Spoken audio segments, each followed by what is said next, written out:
Magical Melody and A Wonderful Life are the only two entries to the Harvest Moon franchise that were released on the killer console of my childhood, the Nintendo GameCube.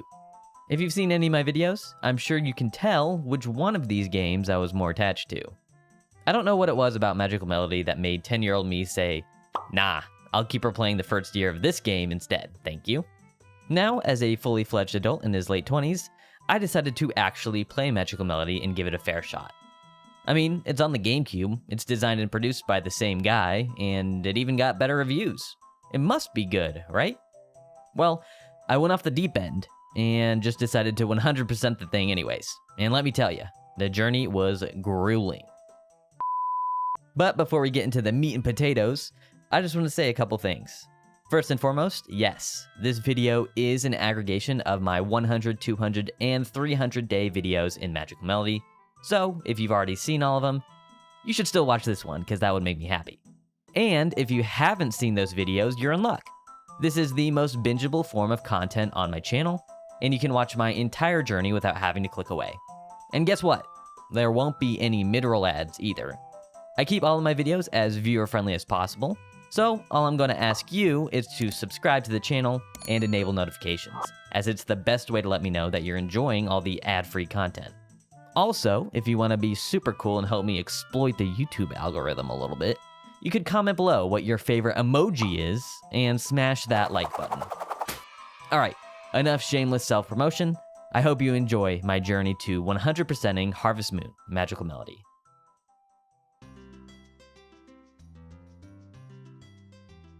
It wouldn't be simple enough to start playing as soon as you select New Game, so we begin on Day 0.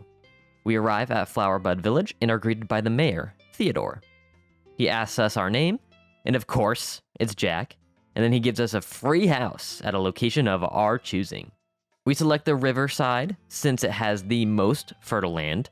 After spending way too much time decorating and furnishing our new house, we're ready to call it a day and hit the hay. During our blissful respite, we dream of the harvest goddess turning to stone in front of our very eyes. We wake up and find the harvest sprites outside our door. They take us to the goddess cave and show us that it wasn't a dream. The harvest goddess is real, and she is trapped in stone. They explain we need to collect a lot of notes to free her. Jamie, our rival rancher, tells us to give up, but the harvest sprites believe in us and give us a pedometer for some reason. We wave goodbye and collect our first music note, the first step note, beginning our journey to 100 notes. Day 1, and our first day of actually being able to do some farming, begins with the introduction of Ellen, one of many bachelorettes. She brings us a dog, and we decide to name him Reginald because I thought it was a nice name. We spend the morning cleaning up our plot of land, then getting our second note, the fire prevention note, for using the watering can on a bonfire. We're introduced to Terry, a mountain man who literally doesn't have a house in the village, he kind of just wanders around. He loves mushrooms, surprise, surprise. We then begin tilling some land, creating a rock border on our property line, and getting another note, the first shipping note for, you guessed it, putting an item in the shipping bin. After all the excitement, we head to bed and end the first day. Day 2 begins with Bob banging on our door. He's here to explain us how to ship stuff like we didn't already know. We make our way to the seed shop and meet Liz and Nina, another one of the potential wives. Nina, not Liz, you can't marry Liz. Nina gives us a crop notebook, and we purchase some breadfruit seeds to plant. While exploring the mountain area, we get a new note, the rain note, for standing in the rain for 10 straight hours. We're soaked as we finish Day 2 with another note, the woodcutter's note, after chopping our 10th branch. We start Day 3 by spamming the save point to get another music note, the diary note. After that, we till some more crop space and plant the free turnip seeds we got from Liz. We spend the evening watering the crops, then heading over to the cave to deposit our 5 notes and transform them into a xylophone. We end the day by giving Terry a flower and whistling to get progress to another note. It's Day 4, and we're introduced to Carl, who wants to open a cake store or a cafe or something. We water our breadfruits and realize that we made a mistake in planting all 9 of the seeds since we can't access the middle stalk. We spend the evening pulling some weeds and are rewarded with yet another note, the sun note, for staying outside in the sun for 10 hours straight. We then reel up our first fish, turn it into sashimi, getting the cooking note. We finish up day 4 by whistling a whole bunch to get another music note, the whistle note, and then we get our final note, the standing note, for standing still for a good long time. On day 5, we wake up and we water our plants, and then we get a cutscene with Jamie. She says she's not going to lose to us, because collecting notes is a competition. Of course, she calls us a nuisance, but we don't care. We head down to the mine and collect some ores and gems. We sell the moonstone to get another music note, the gem note, and then we finish off the day by heading back to the mine and crushing more stones until we get another music note, the destruction note. Day 6 starts with our first harvest of turnips. We water our plants and spend an unreasonable amount of time outside to get the cloud note. We finish the day by doing some fishing and sashimi making. We begin day 7 with yet another note, the lone wolf note. As I go to leave the house, we receive another one, the 10,000 steps note. I can finally free up a space in my backpack by putting away the pedometer. After collecting the turnips, we make our way to the egg festival. After talking to everyone in the square, the festivities end and we receive yet another note, the egg dish note. We spend the rest of the evening weed eating around a village, and once again, you guessed it, we get another music note, the weed note. Day 8 is a long one, as I harvest some breadfruit and catch up on all the cutscenes I've been neglecting. We head on over to the Blue Sky Ranch and officially meet Ellen and Hank. Ellen also gives us the animal notebook. After that, we head on over to the junk shop to meet Michael. He gives us the tool notebook as a gift, and we also meet Anne, another bachelorette. After chatting for a while, we purchase the expanded rucksack for 1000 G. Of course, we have to talk to our boy Blue for the first time. Then we head over to the woodcutter's cabin and meet Woody. He calls over his 2 apprentices, and we officially meet Joe and Kurt. We finish the day by visiting the clinic and meeting Alex, the doctor. Day 9 is a rainy day, lucky for us, so we begin by giving a fish to a dolphin. After that, we sell off all the fish and mushrooms we've collected so far, then finish a really short day by sowing some cabbage and potato seeds. We aren't so lucky as to have rain 2 days in a row, so we spend the morning of day 10 watering and collecting breadfruits. After saving up, we finally have enough money to purchase our first plot of land at 3-1 Flowerbud. The final act of the day is to meet Ray, the fisherman, down by the lake. It is day 11, and we begin by watering our crops, then heading up to the goddess cave to deposit some more music notes. The first 5 of this batch create this fun little drum thingy, and the next 5 create a nice little harp.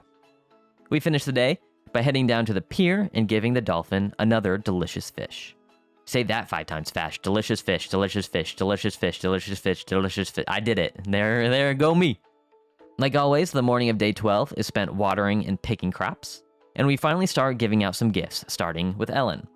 We start improving our new land by purchasing a well, buying some more seeds, tilling the ground, and then sowing and watering all of our new plants. Because it took so long to do that, we are rewarded with the night owl note for staying up all day. The morning of day 13 is spent looking around the mountain searching for berries and herbs to eat to make up for not sleeping. We remove the weeds from our new plot and sow some more seeds before heading over to our house and watering our cabbages. Of course, we're out of energy, so we eat some more herbs and get another music note. This time it's the big eater note. We spend the evening watering, fishing, and befriending the dolphin. Day 14 begins with a loud knock on the door, FBI, open up! as Woody, Kurt, and Joe are here to inform us that the well we purchased has finally been finished. This day is pretty uneventful, as the only noteworthy moments are watering, collecting crops, and then some more watering. On day 15, our cabbages and potatoes are finally ready for harvest. We water the crops at the new plot of land, and then we give the dolphin his daily fish. This time, we finally have enough affection to ride him. We jump on his back and head over to the secret island. In doing so, we receive yet another music note, the island note. We spend the evening catching some snappers, making them into sashimi, and selling them for some easy money. Day 16 is the day of the spring horse race. So we spend the morning watering, harvesting, and then more watering before running over to the square where we meet Doug and his dog. After meeting Doug, we also meet his friend Duke. There seems to be a commotion going on in the corner, and that's where we meet Dan and Ronald. Dan asks for 1,000 G. I don't think you have the facilities for that, big man. And after telling him we couldn't, he calls us skeptical and yells at us like an upset teenager. I don't know what his deal is, but he really needed that cash. Of course, we don't have a horse, so the festival ends without us seeing any races. But before we go home, we meet Gwen, another bachelorette. After a week of dry weather, day 17 is a rainy one, so we can finally spend some time clearing weeds off our property. We give Ellen a flower, and then we head over to the junk shop to upgrade our watering can to the silver tier. With our leftover cash, we head on over to Woody's and purchase the only available plot of land, 2 𝐶𝐵s, and then we head over to the secret island for some more fishing. We finish the day by purchasing some grass seeds, tilling our new land, and then sowing those seeds. Day 18 is pretty boring, so I won't spend too much time on it. We water and harvest some crops, we water our new grass plot, we fish up some snapper, we make those into sashimi, and then we sell some stuff. Day 19 is eerily similar in its boredom. We water the crops, we collect and sell the crops, fish on the secret island, then water the grass seeds. Day 20 is a little bit more exciting. We're back in the fields to keep the crops growing, but we need some energy, so we go up to the mountains and eat some herbs. Ellen gets a flower, and we decide to splash some cash on a barn. We finish the day by catching a snador on the secret island, an uncommon fish. Day 21 begins with Kurt, Joe, and Woody letting us know that they built our new barn overnight. So it's probably not safe, but it's fast, I'll tell you that much. We head over to Hank's ranch and start buying some animals. We start with a lamb, which we name Cactus, and then a foal named Kuze. By the way, all the animals that you see named in this video are named after Twitch chat legends. These are people who have financially supported me through tips on Twitch, and I just wanted to be able to thank them in a way that is deserved of their generosity. Back to the farming, we buy the clippers, bell, some animal medicine, and fodder to make sure our animals stay healthy and fed. After entering the barn for the first time, we're greeted with a cutscene. A random pig has found its way into the barn, and we meet the gourmet. He says that we can have it, so we name it Kevin. We brush our new animals for the first time, collect the flowers that we grew, and bring in the animals for the evening. We finish the evening by collecting and selling the breadfruits that we've grown in our new plot of land. It's day 22, and Hank wakes us up and gives us the reins, a tool that we can use to better move our animals around. We water and harvest our crops, then spend a lot of time ringing the bell inside our house to get another musical note, the calling animals note. We then make our way to the flower festival, where we meet Lila, another bachelorette. After talking to everyone, the festival ends, and we are rewarded with yet another note, the spring fragrance note. We finish the day by erecting a rock wall to mark our new territories. On day 23, we spend the morning doing our farm chores, watering, harvesting, feeding animals, and removing some weeds off of our new plots. We then enter the library for the first time and are formally introduced to Maria, yet another bachelorette and the daughter of Theodore. We then speed read every book available and finish the day by purchasing a calf, which we name Lem. Day 24 is pretty quick. We purchase a chicken coop, place it next to the barn, and then we head up to the mountains to get some herbs to eat. We finish the day by lengthening our newly erected rock fence. Kurt, Joe, and Woody once again wake us up on day 25. Our chicken coop has been built overnight once again, and we spend the morning brushing our animals, buying some more grass seeds, and tilling some more squares where we get another music note, the cultivation note. We finish the day by making some money by selling the breadfruits, and finally saving our progress. It's been a while since we've done that. With our new chicken coop built, we start day 26 by buying a chicken, which we name Ragu. Of course, what kind of digital farmer would we be if we didn't check on our new farm member and make sure that she was fed? The afternoon is spent watering our breadfruits, after which we head down to the lake and meet Basil for the first time. He seems like a nice enough guy. Once again, we end the day by expanding our rock fence on our ranch. Day 27 is a festival day, so we spend the morning depositing some crops into the shipping bin. I test to see if we can use the brush on chickens, and discover that you can, but also we get a music note, the brushing note. After that, we head on down to the town square where we see Jamie win the cow festival. We then spend the evening collecting and running crops to sell. Like almost every day in a Harvest Moon game, day 28 is spent watering crops and taking care of our farm animals. But today, we head down to the secret island and do a good amount of fishing. We take back our haul of fish and make a whole bunch of sashimi, which we sell for a tidy profit. The final day of spring, day 29, is very uneventful, outside of harvesting the final breadfruits for the season, cutting down the stalks, and selling our final spring crop.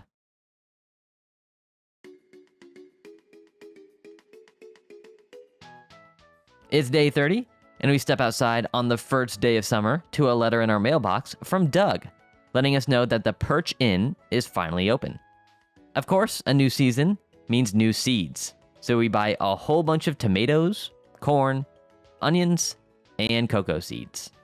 We spend a blistering hot afternoon clearing out the dead old crops and sowing in and watering our new crops. We spend the evening looking for the new summer flowers and herbs in the mountains, whilst also poking around looking for honey to use as a energy resource.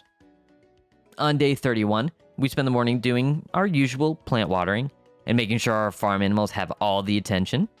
We hand over a flower to Ellen, and then we head over to the Perch Inn, where we see a new cutscene with Doug and Gwen as they welcome us to their newly erected establishment. After that cutscene, we head over to Duke's bar, where we are introduced to his niece, Eve, another bachelorette. Of course, Carl is also working here for some reason. I guess he needs some money before he can open up his cafe.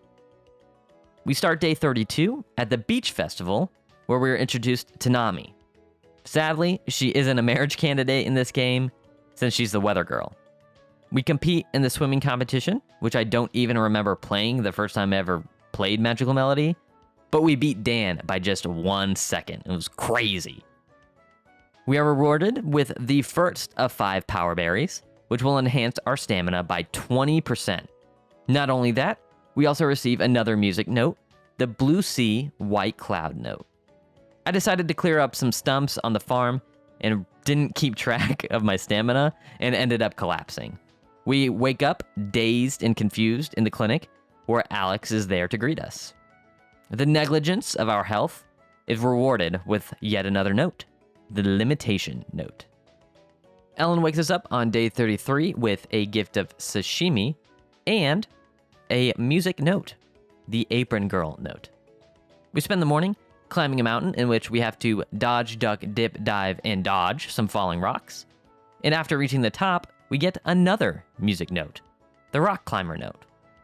With those 2 notes collected, we head on over to the Goddess Pond and combine 15 notes into a piano, a violin, and a cello.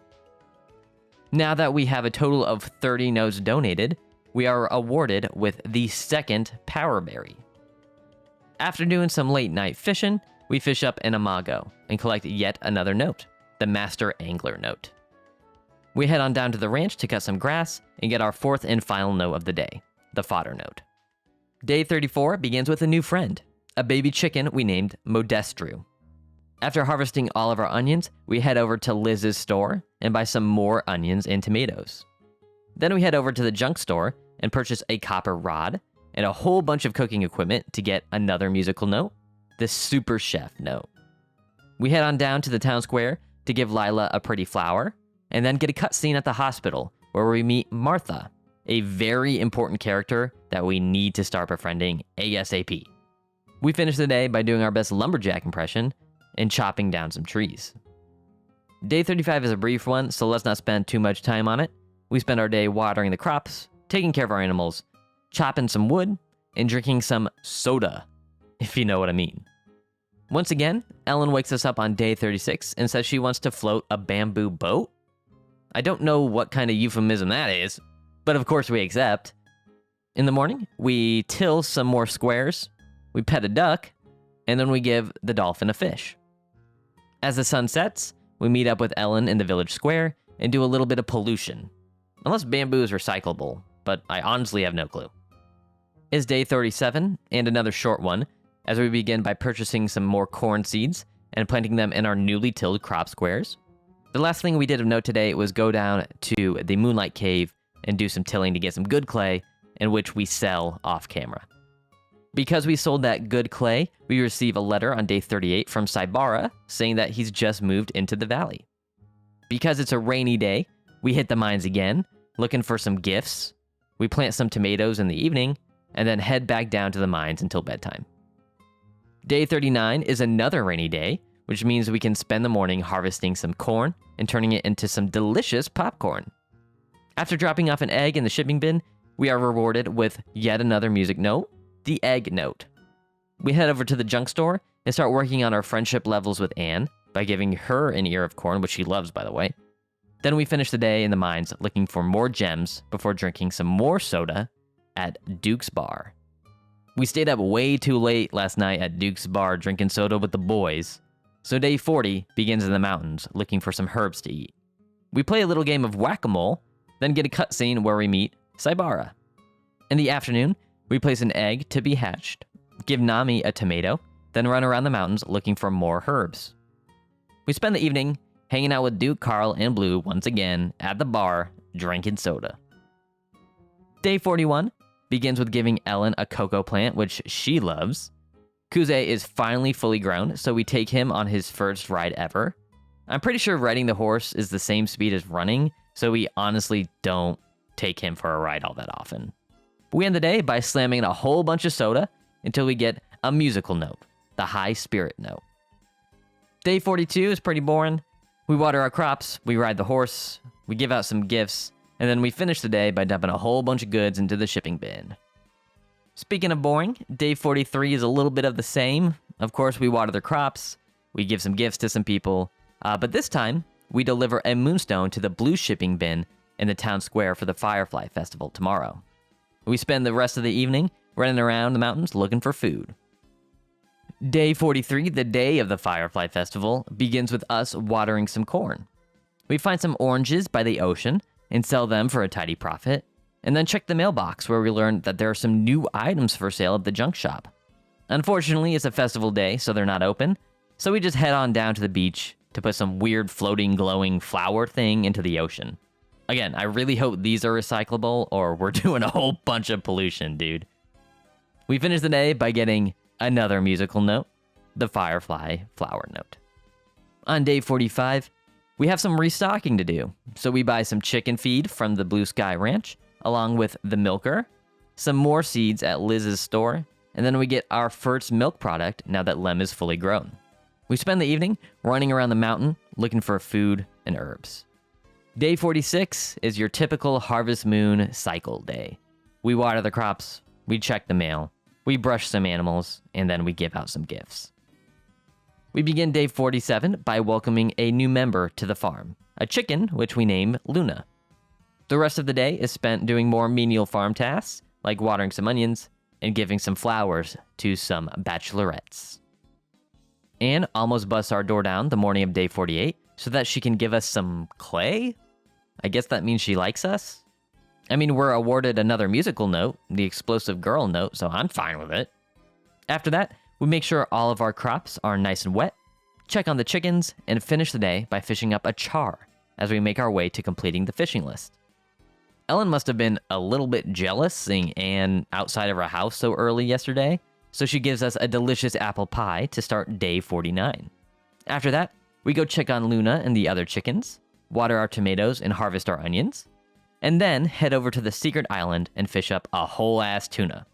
In real life, this thing would probably go for a couple $1 million, but in Harvest Moon, it might as well be worth the same as the onions we're shipping. We reach the halfway point in this first 100 days on day 50, which we start by watering some corn and cocoa beans. We head on over to the junk shop to give Anne some corn, and Michael an onion, before we head down to the ranch and feed our animals. Of course, we're all out of fodder, so a trip to the Blue Sky Ranch is in order. And we end the day by fishing up a smelt at the lake and selling some corn and cocoa for some necessary funds. It's your typical Harvest Moon day on day 51. The only thing of note is that we watered crops, we took care of animals, gave out some gifts, and did some fishing. Nothing else to see here, folks.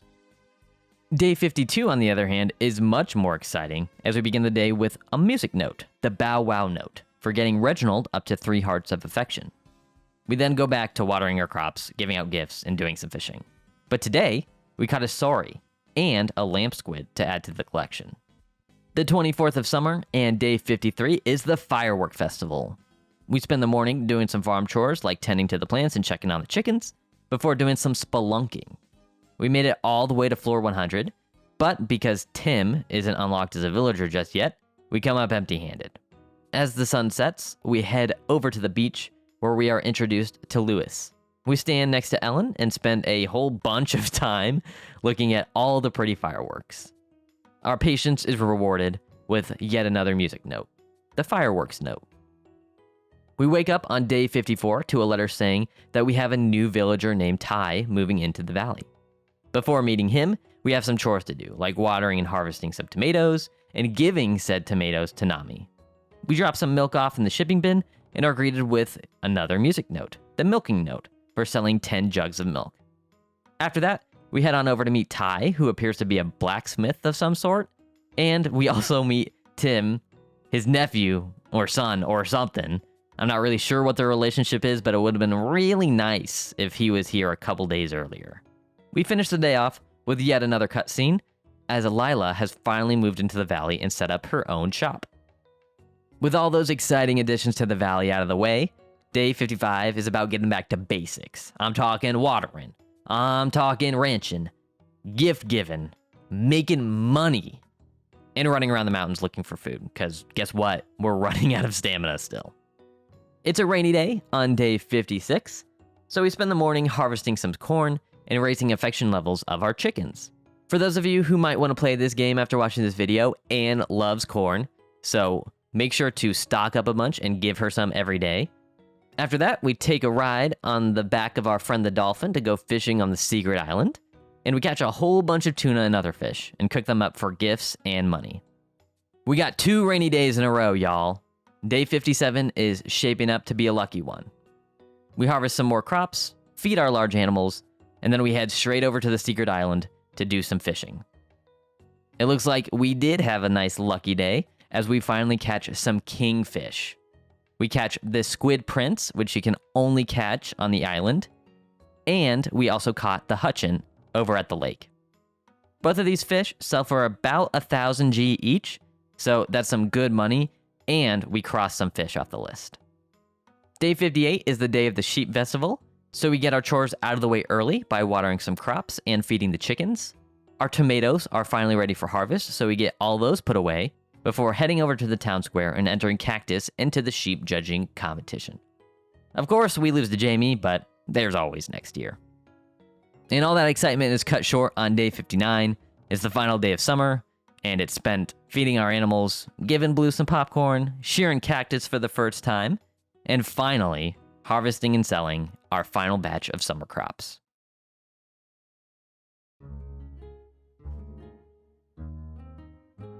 The first day of fall and day 60 begins on a somber note, as Basil waves goodbye and leaves the valley. We also receive a letter from Carl that his new cafe is now open, and that Duke and Doug have expanded their bars and inns respectively. We spend most of this first day clearing up the old and dead crops, purchasing the eggplant, pumpkin, yam, bell pepper, spinach, and carrot seeds, and then sowing those seeds in our cleared plots. We end the day by going around the valley and tilling spots next to trees to assist in truffle hunting. On the morning of day 61, just after letting us know in a letter that he opened his cafe, Carl decides to skip town. But some good news arrives in the mailbox as the sanatorium is now open for business. Since it's a rainy day, we can go straight to taking care of the animals and purchasing some more fodder before tilling some more squares for truffle hunting. After all that digging, we sell the final flower needed to get a music note, the full bloom flowers note. After that, we head over to the new sanatorium where we meet Gina and Dia, 2 more bachelorettes. We finish the day off by tilling more squares around some trees in the valley to look for that elusive truffle. On day 62, we welcome yet another chicken into the coop. We name her Pickle. The harvest sprites are also just outside our door and teach us a recipe for mushroom soup.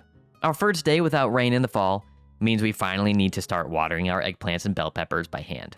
We take care of the chickens, give out some gifts, and then spend the remainder of the day fishing for fall fish. We catch a salmon, a maple flounder, and a kingfish. Quotations around the word fish there. It's actually just a boot that's the right foot version that's really hard to catch. We awake to Kurt at our door on day 63, and he gives us a pink herb, a token of his friendship and another musical note, the cool craftsman note.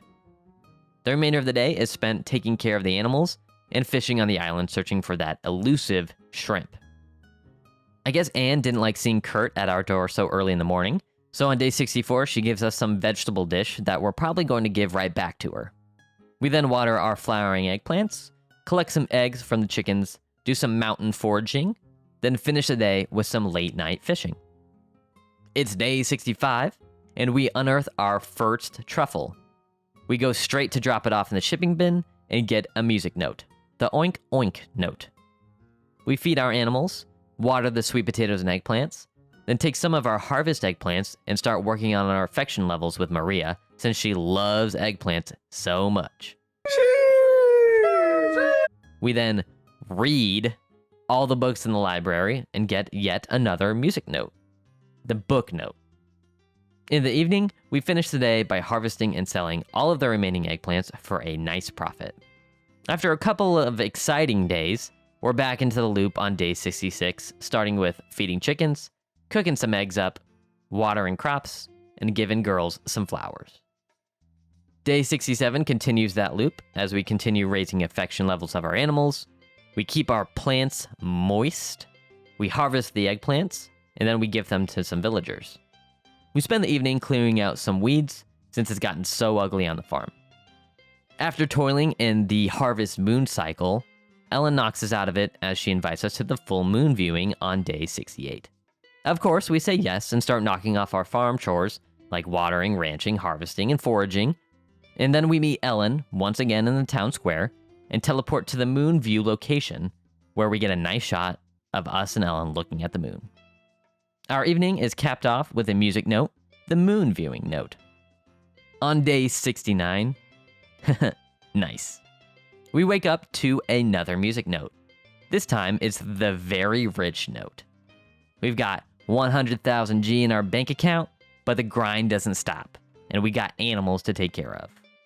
Of course, we need a little reward for our Sigma grind set by purchasing a second home that's right next to the barn and the coop. This should make ranching a lot easier. We purchase some more chicken food since we recently ran out, give Bob an egg to start befriending him, then spend the evening harvesting and selling our ripe crops. And just like that, we're back in the loop on day 70. As we're watering crops, we're brushing some animals, we're putting sweet potatoes in a fire, and we're giving Lewis a bell pepper. We're woken up by Kurt, Joe, and Woody on day 71, letting us know that our new house has been finished. We name it the Ranch House because it's by the ranch, and we are awarded with another music note, the second house note. We go ahead and rename our main house to the River House for continuity, and give Maria an eggplant, if you know what I mean. Remember how I mentioned Martha was an important character to befriend? Well, we finally stumble into a cutscene where she will now repair a rucksack if we give her some yarn. Unfortunately, I don't have any on me, and Lila's shop is closed on Mondays, so I guess we'll just end the day here. On day 72, we begin by giving Blue an eggplant. We receive our first special milk from Lem, and our first special egg from Ragu. Now that Lila's shop is open, we buy the cheapest yarn she has and take it over to Martha, where we get a cute little cutscene where she takes back our rucksack, repairs it, and now we can hold 15 items. With our newly increased carrying capacity, we plant some carrots and finish the day by erecting a stone fence around our land and killing some weeds. It's day 73, and we have a classic Harvest Moon day once again. Today's highlights are watering plants, giving out gifts, feeding some chickens, making some baked yams, then harvesting and selling some ripe crops. We begin day 74 with some real estate investing as we purchased 3 2-flower bud and purchase our third house and put it right on our new land. Cactus is looking a little shaggy, so we give her a shear, and then spend the remainder of the evening expanding our stone fence and getting rid of some weeds. On day 75, the excitement of new property dies down, and we're back to watering plants, giving out gifts, taking care of the chickens, and harvesting and selling all of our ripe crops for some money to make up what we spent on all of our real estate empire. Maria wakes us up on day 76 to hand deliver some pickled radishes or something. I don't know what it's in this like weird like little paper box thing. But anyways, more importantly, we get another music note, the talented girl note. Fall 17th is the horse festival, so we water our crops, feed the animals, and run down to the town square where we enter 𝐿𝐵𝐵𝐿 and the level 2 horse race. As the horns sound, we start off flying. And just as we're about to run out of stamina, bam, we get a Pontata root boost. Bob and his horse push us to the outside, and they collect an apple, sending him further along. We miss out on an onion and a carrot. But as soon as you think it's over, guess what? We take the inside line. We get another 2 Pontata root boosts that push our stamina into the green, while everyone else is in the red. We push 𝐿𝐵𝐵𝐿 across the line, into first place, leaving Bob, Jamie, and Blue in the dust, with their horses dazed and confused. As we stand on the stage, the valley celebrates our victory, as we're awarded a second power berry for our victory. We also collect another music note, the horse race note. Day 77 begins with the construction bros outside of our house, letting us know that our new level 3 house is finally ready. We name it the Big House because it's big. Blue also stops by this morning and gives us some milk, and we collect yet another note, the cowboy note. Yeehaw! We spend the rest of the day giving out gifts, purchasing some bird feed, and buying up all the remaining furniture from the Construction Bros store. Nina becomes the 3rd person in a row to wake us up with a gift on day 78. We get some honey and yet another music note, the Flower Girl note, our 50th note of the playthrough. Before we head over to the Goddess Pond, we water our crops and tend to the chickens. Of course, we need to decorate our new houses as well. Look how nice it looks now. We give Maria another eggplant and finally decide to bank some of our notes with the Harvest Goddess. In this round of donations, we make a flute, a guitar, and a trumpet. Now that we have 50 notes, we've created all the instruments that the harvest sprites and the animals of the valley need to play a little song that eventually revives the Harvest Goddess from being stoned. And that way, these instruments are kind of like eye drops and cologne. If you know, you know. What? Bro, what are you talking about, man? Of course, now that we've revived the Harvest Goddess, the credits roll, and that's the end of the game.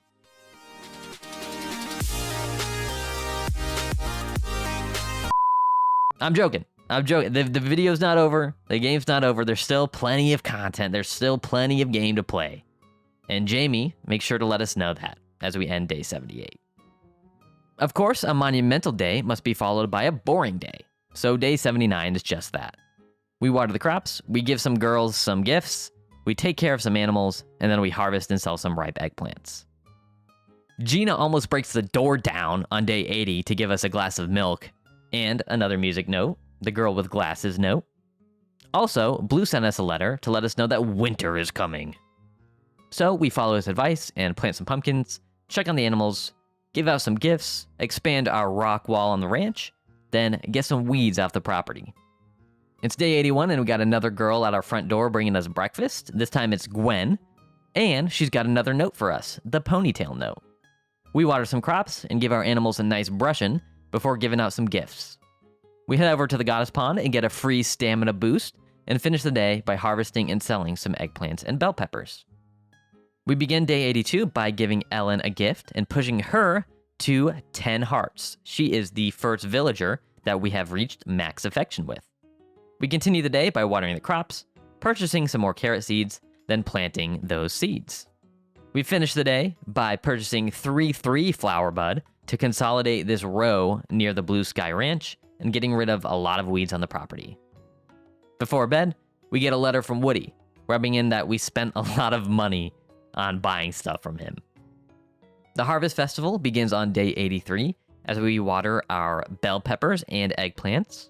We make sure our chickens are fed and given their daily pets, harvest and sell a whole bunch of ripe eggplants and bell peppers, then head down to the village center. Here, we officially meet the gourmet for the first time, even though he's already given us his pig. But after all the festivities are over, we receive another music note, the harvest note. We spend the evening of the festival collecting rocks in the mountain and then placing them along the edge of our new plots of land. Day 84 begins on a somber note as Tim leaves the valley for a while. Other than that, it's a pretty boring day. We water the crops, give out some eggplants, got 'em, and take care of the large animals. Speaking of watering crops, giving out gifts, and taking care of animals, that's exactly what we do on day 85. The only twist in that cycle is that we spent the evening of this day collecting rocks and continuing to erect our stone fence. We check the mailbox first thing in the morning on day 86 and receive a letter from Blue talking about a tomboy he can't get out of his mind. Hey, yo, what the fuck? I mean, I'm flattered. I'm kind of pissed that you think of me as a girl, but I mean, I don't play for that team, Blue. I mean, you're my friend, and I support your decision, but you know, I'm not down like that. We spend the rest of the day doing some fishing, watering, gift giving, and animal feeding. We wrap the day up by finally getting rid of that eyesore of a rock on our new land. Bob sent us a letter on day 87 with some tips on how to make our ranch better. I may not follow them, but thanks anyway, Bob. You're the man. Today, we decide that we need to get working on some more music notes, so we buy a sheep miracle potion and use it on Cactus. We then give Bob an egg as a thank you for the nice letter. It's day 88, and we find ourselves giving Woody an eggplant in the early morning. It's just two dudes sharing a love for vegetables here. There's nothing else to see. Cactus is also now sequestered, so we give her some food before dropping off a pumpkin in the town square shipping bin since tomorrow is the pumpkin festival. We spend the rest of the day picking all of the weeds off the ranch in the soaking rain because we're built different, baby. Day 89, the pumpkin festival and the final day of fall, begins with Alex at our doorstep giving us some herbs and a music note, the doctor note. We receive some special milk from Lem and then spend the afternoon cutting down the grass since it'll be dead in the winter anyways. We head on over to the town square where the pumpkin festival is getting underway. Theodore gives us our third power berry for putting the pumpkin in the blue shipping bin the day before. And of course, we eat it with gratitude. After talking to all the festival goers, we end the fall season with another music note, the pumpkin note.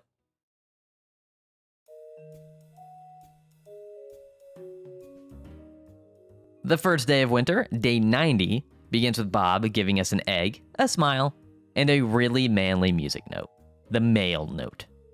We don't want Blue to feel jealous, of course, so we give him an eggplant and then check on the chickens down at the ranch. We upgrade our hammer to the copper tier at the junk shop and then spend the evening at the secret island looking for some fish that you can only catch in the winter.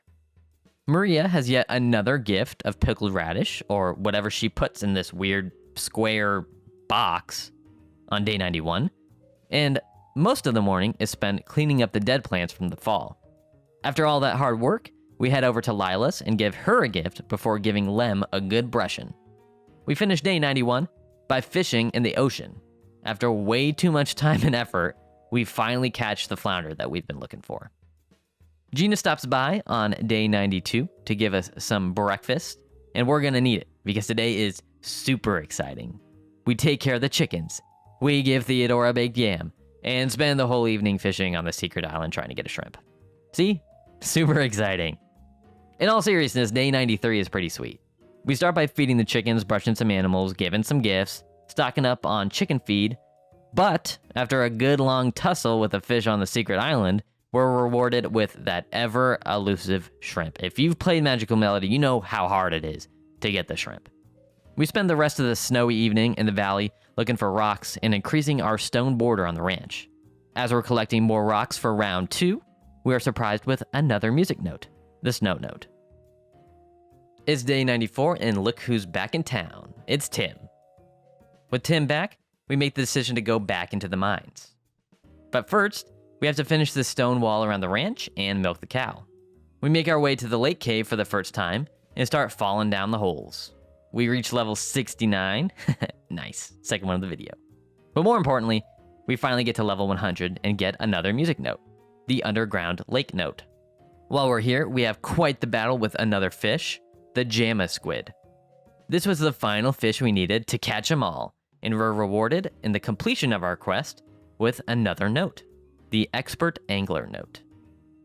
After a couple of exciting days, day 95 is a boring one, as we feed Cactus, give Ray some special butter, and have the Harvest Goddess rejuvenate us, if you know what I mean. We upgrade our fishing rod to silver down at the junk shop, and check the mailbox, where Alex wrote us a very nice letter, making sure we take care of ourselves. Thanks, Alex. You're the best. The special butter must have made Ray feel a certain way, because he's acting up. He's given us a fish and another music note on day 96, the Fisherman note. After selling the sashimi we made from Ray's fish, we read Ellen's Winter Greetings note. Of course, we take care of our animals, but we go straight to the lake cave to do some diamond mining, and then we sell our haul. We race down to the festival and do a bit of time traveling, as the sun is somehow higher in the sky now. We enter Ragu in the chicken festival, but of course, we lose, and our consolation is that we have to wave our hand as we stand underneath the victorious blue. I realize on day 97 that I'm not getting any new furniture because I need to upgrade the starter house, not build a new level 3 house. So we begin rectifying this mistake by relocating and renaming the houses. The river house is now the main house. The big house is now the ranch house. The ranch house will now become the river house. We start the day in earnest by milking Lem, then going all the way to level 100 in the Moonlight Cave. Now that Tim is back in town, he meets us all the way at the bottom, and is so happy to see us he gives us the final power berry. We now have reached max stamina, and celebrate by doing some gold farming at level 100. Joe, Kurt, and Woody wake us up on day 98 to let us know that our house relocation was successful. I guess they picked it up and plopped it down in the middle of the night while we were still asleep. Bob also sent us a letter and let us know that we can't plant crops in the winter. Thanks, Bob. We then continue the Great House migration by moving the former ranch house to its rightful place on the river plot. We feed and brush Cactus to her heart's content, then sell some special eggs that our lovely chickens laid. We head on down to Ty's workshop and upgrade our watering can to the gold level for 700G, a gold ore, and a couple of days worth of labor. We then give Anne a leftover rare ore from our spelunking. I've gone way too long without being able to purchase fertilizer, so we head on down to level 45 in the lake cave and start collecting some limestone. Of course, limestone was the last ore I needed to ship to get another music note, the Treasure Hoard note. On day 99, the construction bros are at the door again. The river house is now in place, so we can move the ranch house to its final resting spot. Of course, we still have to take care of the chickens, keep our stock of bird feed high, and give out some gifts to continue working on affection with the villagers. Fun fact, Bob loves silver. To finish the day, we're lucky enough to fall on level 50 of the lake cave, so that means we can do some diamond farming. And of course, we call it a night by selling off all those gems that we collected. In the final day of this video, day 100 begins with, once again, Joe, Kurt, and Woody waking us up and letting us know they've moved our house. Then, we're prompted with the fact that Cactus has finally given birth. We name the new sheep Sharpie and receive the Birth of Life note. Unfortunately for us, day 100 is marked by a terrible snowstorm, and we're unable to go outside. We pick up our journey on day 101, where we say hello to Reginald and Kevin and collect our tools. First things first, we purchase some lumber and pay 5,000G to renovate our house to level 3. We check on all the barn animals, make sure the chickens are fed, and then run around town talking to villagers with at least 3 hearts to get our first music note of these 100 days, the popular note, for receiving 5 cakes on the Thanksgiving festival. We then give Tim a cake and spend the evening in the mines. On day 102, our house has finished being remodeled by the construction bros. With that, we can buy a whole bunch of new furniture. Then, we move our house to the actual place it needs to go and buy some of that new furniture. Of course, we feed our large animals, do some interior remodeling, go over to the junk shop to buy more furniture, and do even more remodeling. Now our house looks amazing. We give Bob a gift down at the bar, and finish the day with more work in the mines. On the morning of day 103, Theodore wakes us up and takes us over to the mountain and asks us to climb all the way up to get the blue feather. We do it easy peasy because we're just built differently, and arrive at the top, happy and tired, and we're rewarded with the blue feather. We travel all the way back down, and are once again rewarded with another music note, the bluebird note. Back on the farm, we're adding some fencing to our ranch house, and we get a letter from Kurt telling us that winter is a great time for gathering resources. So we head on down to floor 100 of the mines and start tilling for some coins until we get another music note, the lucky note, for finding 1000G under the ground. We finish the day by playing Whack-A-Mole. Carl wakes us up on day 104 as he finally returned from his vacation. We go down to his cafe and get a cutscene introducing us to his establishment and another bachelorette, Katie. I decided we need a quicker method of getting water in the main field, so I end the day by buying a well and hit the hay. We start day 105 in the chicken coop, making sure our birds are happy and fed, and then we give Katie one of the many eggs we will give her throughout these 100 days. We're running low on fodder, so I buy some from Hank, and then head on down to Liz's store to finally buy fertilizer. Lila's store sells some colored yarn, so we buy some of that, ship it, and get another music note, the dying note. You're dying. Tim sends us a letter to let us know that there's a cave that we can only go to in the winter. But we don't listen to him and finish the day in the spring cave, looking for ores to gift away. The construction bros are back at our house on day 106, as our new well has finally been installed. We get a letter from Bob letting us know that he had W-Riz as a kid, but he's lost his touch. We give him some silver ore to make him feel better. We make sure to milk Lem and head over to the lake cave and do some rare gem spelunking. We finish the day by shipping off our spoils in the chicken coop. Gwen is at our door on the morning of day 107 and gives us a delicious pizza slice. We check on the chickens and then return the favor by giving Gwen an egg from today's harvest. Then it's back to the mines, looking for more ores to gift away. Yet again, we end the day by shipping off our leftover ores and gems. We begin day 108 by checking out what festivals are coming up, then feeding our chickens. Of course, we feed our cows and sheep as well. Then we head over to the beach to do some unsuccessful clam farming. After all that failure, we need a stamina increase. Then we do some diamond mining on floor 50 of the lake mine before finishing the day at the fire festival, where we just chill next to the fire with Ellen. Our relaxation is rewarded with another music note, the flame note. Day 109 begins in the mailbox as Gina sends us a letter to warn us about being outside in the cold and getting sick.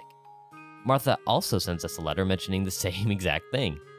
We purchase the silver hammer and hoe from the junk shop and do some more gem mining and shipping to finish the day.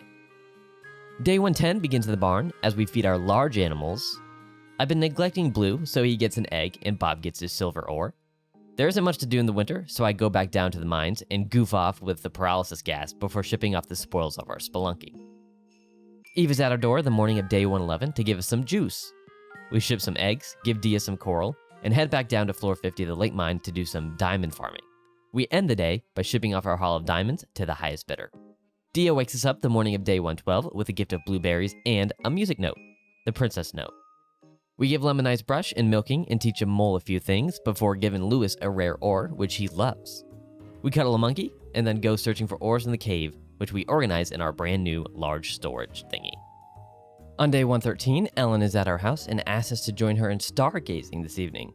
Of course, we accept and start our day in earnest in the chicken coop. Of course, it wouldn't be a winter day without doing some mining in the lake cave, and we finish our day waiting in the square for Ellen. She eventually arrives and we head on up to the viewing balcony to watch the stars. Day 114 begins in the barn as our animals need food to survive. Probably didn't know that.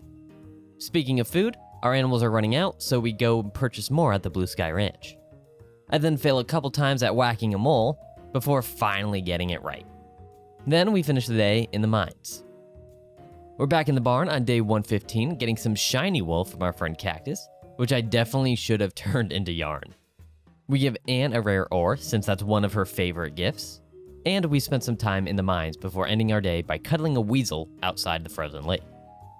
Sharpie is ready for her first haircut on day 116. Ooh, I like your cut, G. Following that, we give Anne her final present as she has finally made it to 10 hearts. And we finish this short and boring day by doing even more mining. It's day 117 and we're back in the chicken coop getting our affection up with our birds. Speaking of affection, Gwen gets a delicious egg and then it's straight back into the mines. We spend the evening cleaning up our stone fencing around the ranch house to make moving around much easier. Day 118 and the animals are looking very, very happy today. Alex is also very happy with receiving a poisonous mushroom, and Carl loves the egg that I give him. I'm tired of jumping over rocks, so I clear a path on the ranch to make it easier to run to the mines. And speaking of mines, we spend the rest of our day looking for diamonds and rare jewels in the lake mine.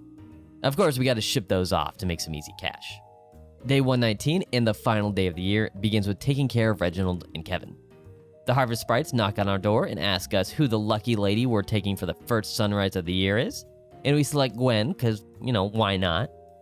We take care of the animals, do some final mining in the lake cave, and then do our last ship of the year before meeting up with Gwen in the town square. We trot on down to the viewing balcony and watch the sun come up. We leave a very happy boy with love on the brain, apparently.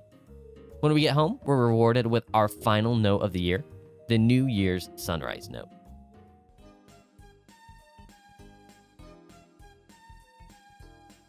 Day 120, the first day of year 2, and the first day of spring, begins with Katie at our door giving us some jam and another music note, the waitress note. Maria sent us a letter saying there's new books in the library, which we've probably already read, so we start year 2 in the barn, taking care of our animals. We till out the land that will be used for our farming, and then spread some fertilizer to get high-quality crops when they're ready for harvest. All the work has depleted our stamina, so we get a refresh from the goddess, and then get back to more planting and tilling, then finally planting some crops. We head over to the kitchen and make some very berry jam, and then it's back to the fields. Of course, we need to head on down to the New Year's festival, and we're rewarded for socializing with another music note, the Spring Footsteps note.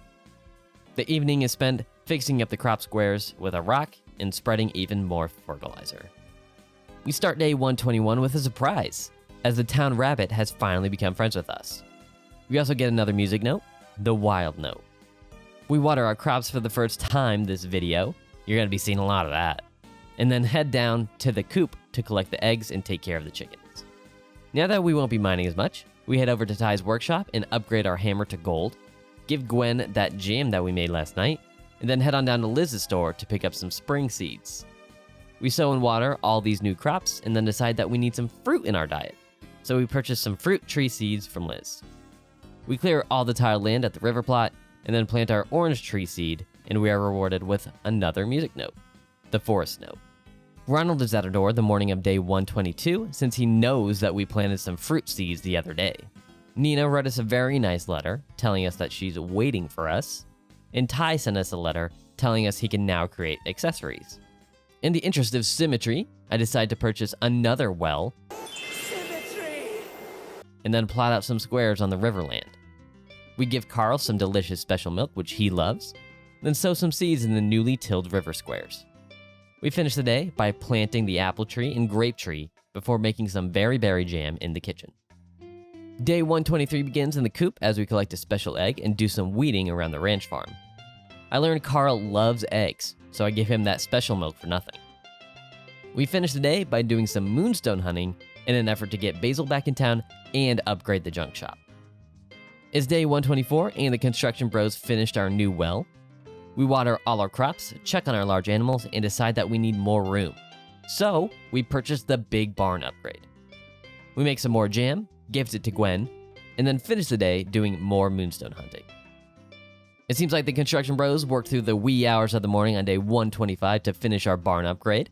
Thanks, guys. We start the day by feeding the chickens and giving Blue a good egg, because he's a good egg. Our turnips are ready for harvest, so we collect those and kill some weeds before replanting. We spend the evening collecting honey, stones, and herbs in the mountains. Carl wakes us up on day 126 with a gift of pudding and another music note, the pâtissier note, for getting him up to 3 hearts. Of course, we water our crops and take care of our animals. We give Joe a turnip, which he loves, and give Blue an egg, which gets him up to max affection. We're running low on fodder and chicken feed, so we stock up at the Blue Sky Ranch and then spend the evening clam farming down at the beach. We finish our day by collecting some breadfruits, our first harvest of the year. Lewis gives us a silver ore on day 127 along with another music note, the Shy Guy note. Today is the Egg Festival, so we can spend our time watering crops, taking care of our animals, and harvesting cabbages and replanting instead of handing out gifts. We head on down to the town square and do some socializing before finishing the day by selling our first crop of breadfruits. Day 128 begins in the chicken coop, as we got to make sure they stay healthy. We say hello to the large animals in the barn, and then purchase even more seeds to plant.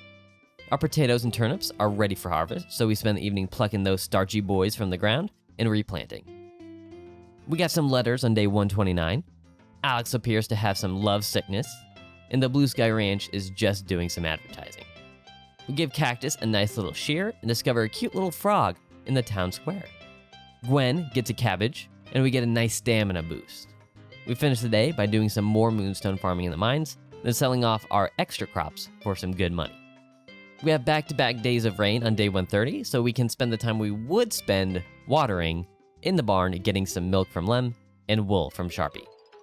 We sell off that wool and get another music note, the shearing note, for selling 10 things of wool. We gift Bob a final silver ore, as this is the last gift he needs to get up to max affection. We replant some crops, do some moonstone farming, and then finish the day by giving Hank a turnip. Unfortunately, we don't get 3 days of rain on day 131, so we need to water by hand. We run down to the river house to check out the upcoming events, and then decide to buy a new calf. I streamed this day on Twitch, twitch.tv/JackDuckGoose by the way, and my chat decided that Fidget Spin would be the perfect name for this calf.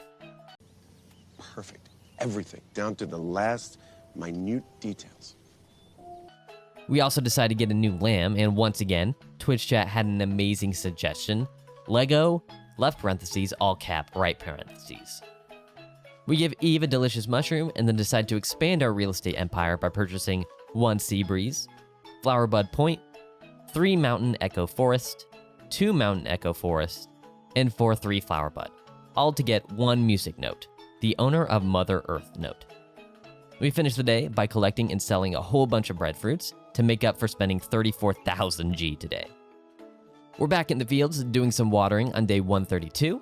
We head over to the coop and take care of our chickens before checking up on our 2 newest barn friends. We provide Gwen with her daily cabbage and give Theodore his last potato, as he now has 10 out of 10 hearts. We decide to take a trip to the secret island before realizing we didn't bring our fishing rod with us, so we just have to head right back. While doing some evening exploring, we stumble upon a cutscene introducing us to Henry, a very important villager to befriend if you want to get all 100 notes. He's a traveling artist who likes carrots, and that's about it. There's not much else you need to know about him. We finish the day by selling off those breadfruits that we collected.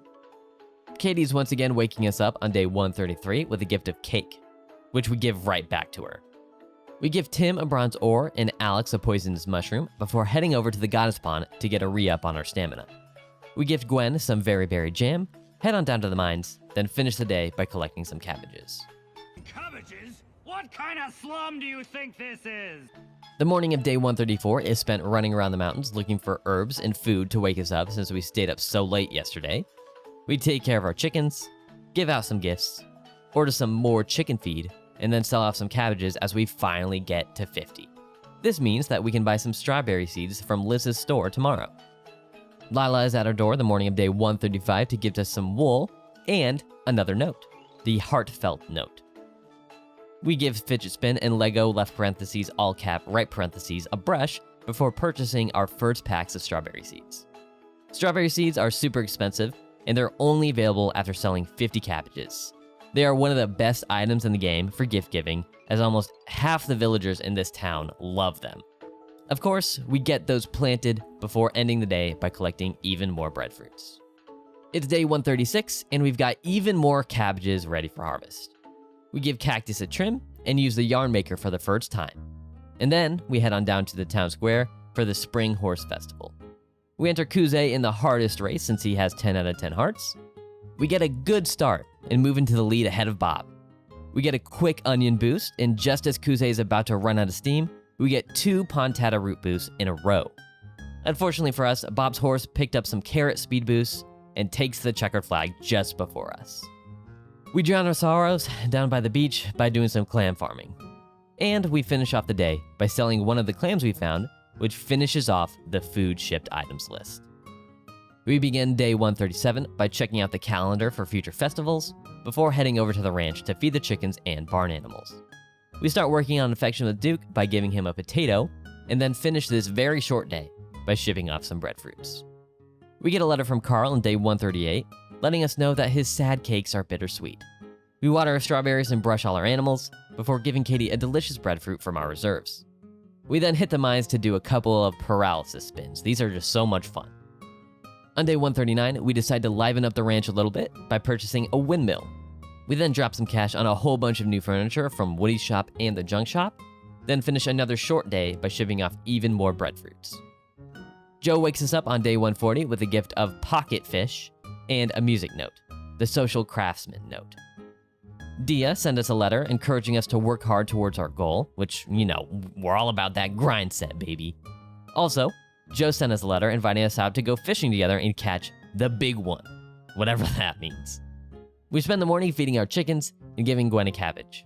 There's more furniture to buy, so we spend some more money on that, and then we head down to the beach for some more successful clam farming. Our windmill has been finished on day 141. We say hello to all the barn animals, give Gwen yet another cabbage, and then purchase some more chicken fodder because I want it to be at 100. Yes, strawberries are ripe. We collect our first batch of strawberries and give one to Eve. We finish off the day by depositing a flower in the blue bin for tomorrow's flower festival. It's day 142 and you guessed it, we're watering crops, feeding chickens, and taking care of our large animals. We harvest some breadfruits and potatoes and sell those bad boys off before getting a stamina replenishment. I decided I didn't need to go to the flower festival even though I put a flower in there since I already had the note for it, so I just spent the evening hanging out in the mines searching for more moonstones. We wake up to a letter from the junk shop on day 143. We finally sold enough moonstones to get the upgrade. I also realized that Gwen is up to max affection now, which is awesome. We water our crops and get another stamina boost since we spent all night in the mines, and then spend the afternoon in the mountains looking for herbs to supplement our sleepy little boy. We take care of the chickens and large animals and make a whole lot of money spelling special yarn. Dia gets a plum strawberries gift, and then we run up to the second floor of the junk shop to get a cutscene where we learn that Lewis has finally moved into the village and will work with Anne at the junk shop. We sell off some herbs in the hopes that Basil comes back to town and spend the entire night harvesting, storing, selling, replanting, and collecting crops all the way up to 6 a.m. the next day. Our wish came true on day 144 as Basil has finally returned to Flower Bud Village, and we waste no time befriending him by giving him a strawberry. Then we're off to water some crops down by the Riverland, feed all the chickens, and cuddle the monkey in the mountain. We finish out the day by collecting and selling some breadfruits. Eve has some fizzy soda pop for us the morning of day 145. We do our customary watering of crops and animal feeding before giving Alex a turnip, and we finish a very quick day by selling off the leftover strawberries. We're back in the field on day 146 watering and weeding our crop plots. We give our large animals a nice brushing and then head over to Woody's store to purchase a whole bunch of furniture. We pet a cuckoo by the lake and then give Dan a clam to start working on his affection. We spend the rest of the evening running around the mountains looking for herbs, flowers, honey, and berry berries. We start day 147 with Dia gifting us a chocolate cake, which looks very delicious. Then we're off to the chicken coop to feed our birds and head over to the barn and get some wool.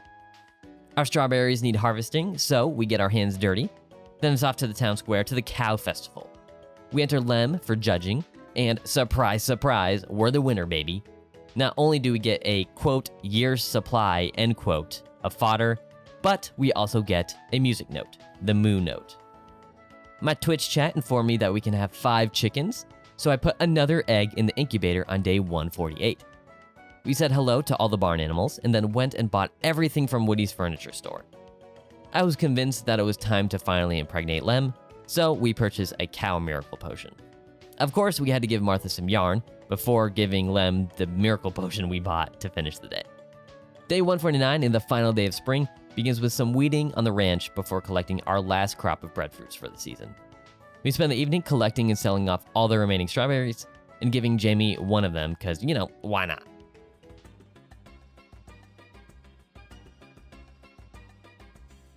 I thought it was a good idea to show you guys an update of where we are on day 150. For cows, Lem is maxed out on affection, pregnant, and a cow festival champion. And Fidget Spin is at 2 hearts. For sheep, Cactus is maxed out, and Sharpie and Lego left parentheses all cap, right parentheses, are at 7 and 2 hearts respectively.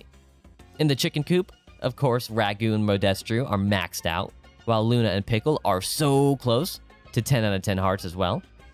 𝐿𝐸 is our only horse, and she is maxed out on affection and still has a crown even though she lost the most recent horse race. Since it's the first day of summer, we're buying some crop seeds over at Liz's store. We then clear out all the old dead plants and sow in the seeds of our recently purchased corn and tomatoes. Of course, we have to do the exact same thing at the main house, and we finish the day by planting some onions and cacao seeds. Day 151 is a very special day. Of course, it begins with our typical crop watering, chicken chasing, and sheep brushing. We spend some time in the mines before revealing which bachelorette has finally won the vote. With 21.69% of the vote, Gwen is the chosen bachelorette. Gwen's the winner! Gwen's the winner! We collect our blue feather, run over to Woody's workshop, go upstairs, and present Gwen with the feather. Of course, she accepts, and that's about it. She doesn't say anything special. There's no, crazy dialogue after you give it to her. That's just it. And we end the day. Day 152 is the beach festival. We spend the morning watering our crops, collecting an orange from our tree, and taking care of the chickens and barn animals. We head on down to the beach and barely miss out on consecutive first places as Jamie wins this time around. We pick right back up with the excitement on day 153 as it's our wedding day. Everybody that decided to, show up to our wedding looks super happy for us as we look super dapper in our backwards wedding hat. We seal our union with a kiss and let everyone congratulate us as we walk on back. Of course, we get a music note for our marriage, the wedding day note.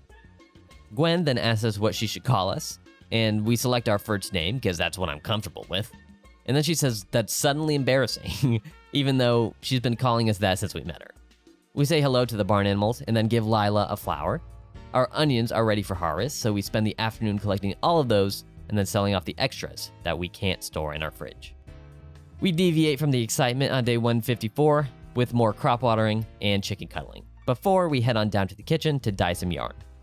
This time we get some red yarn and give it to Henry since he loves that stuff. We might as well get a stamina refresh while we're all the way up here, and we spend the evening in the mines looking for pantera roots and doing some fishing. We begin day 155 in the chicken coop as our final chicken friend has finally been hatched. We decide to name her Sky.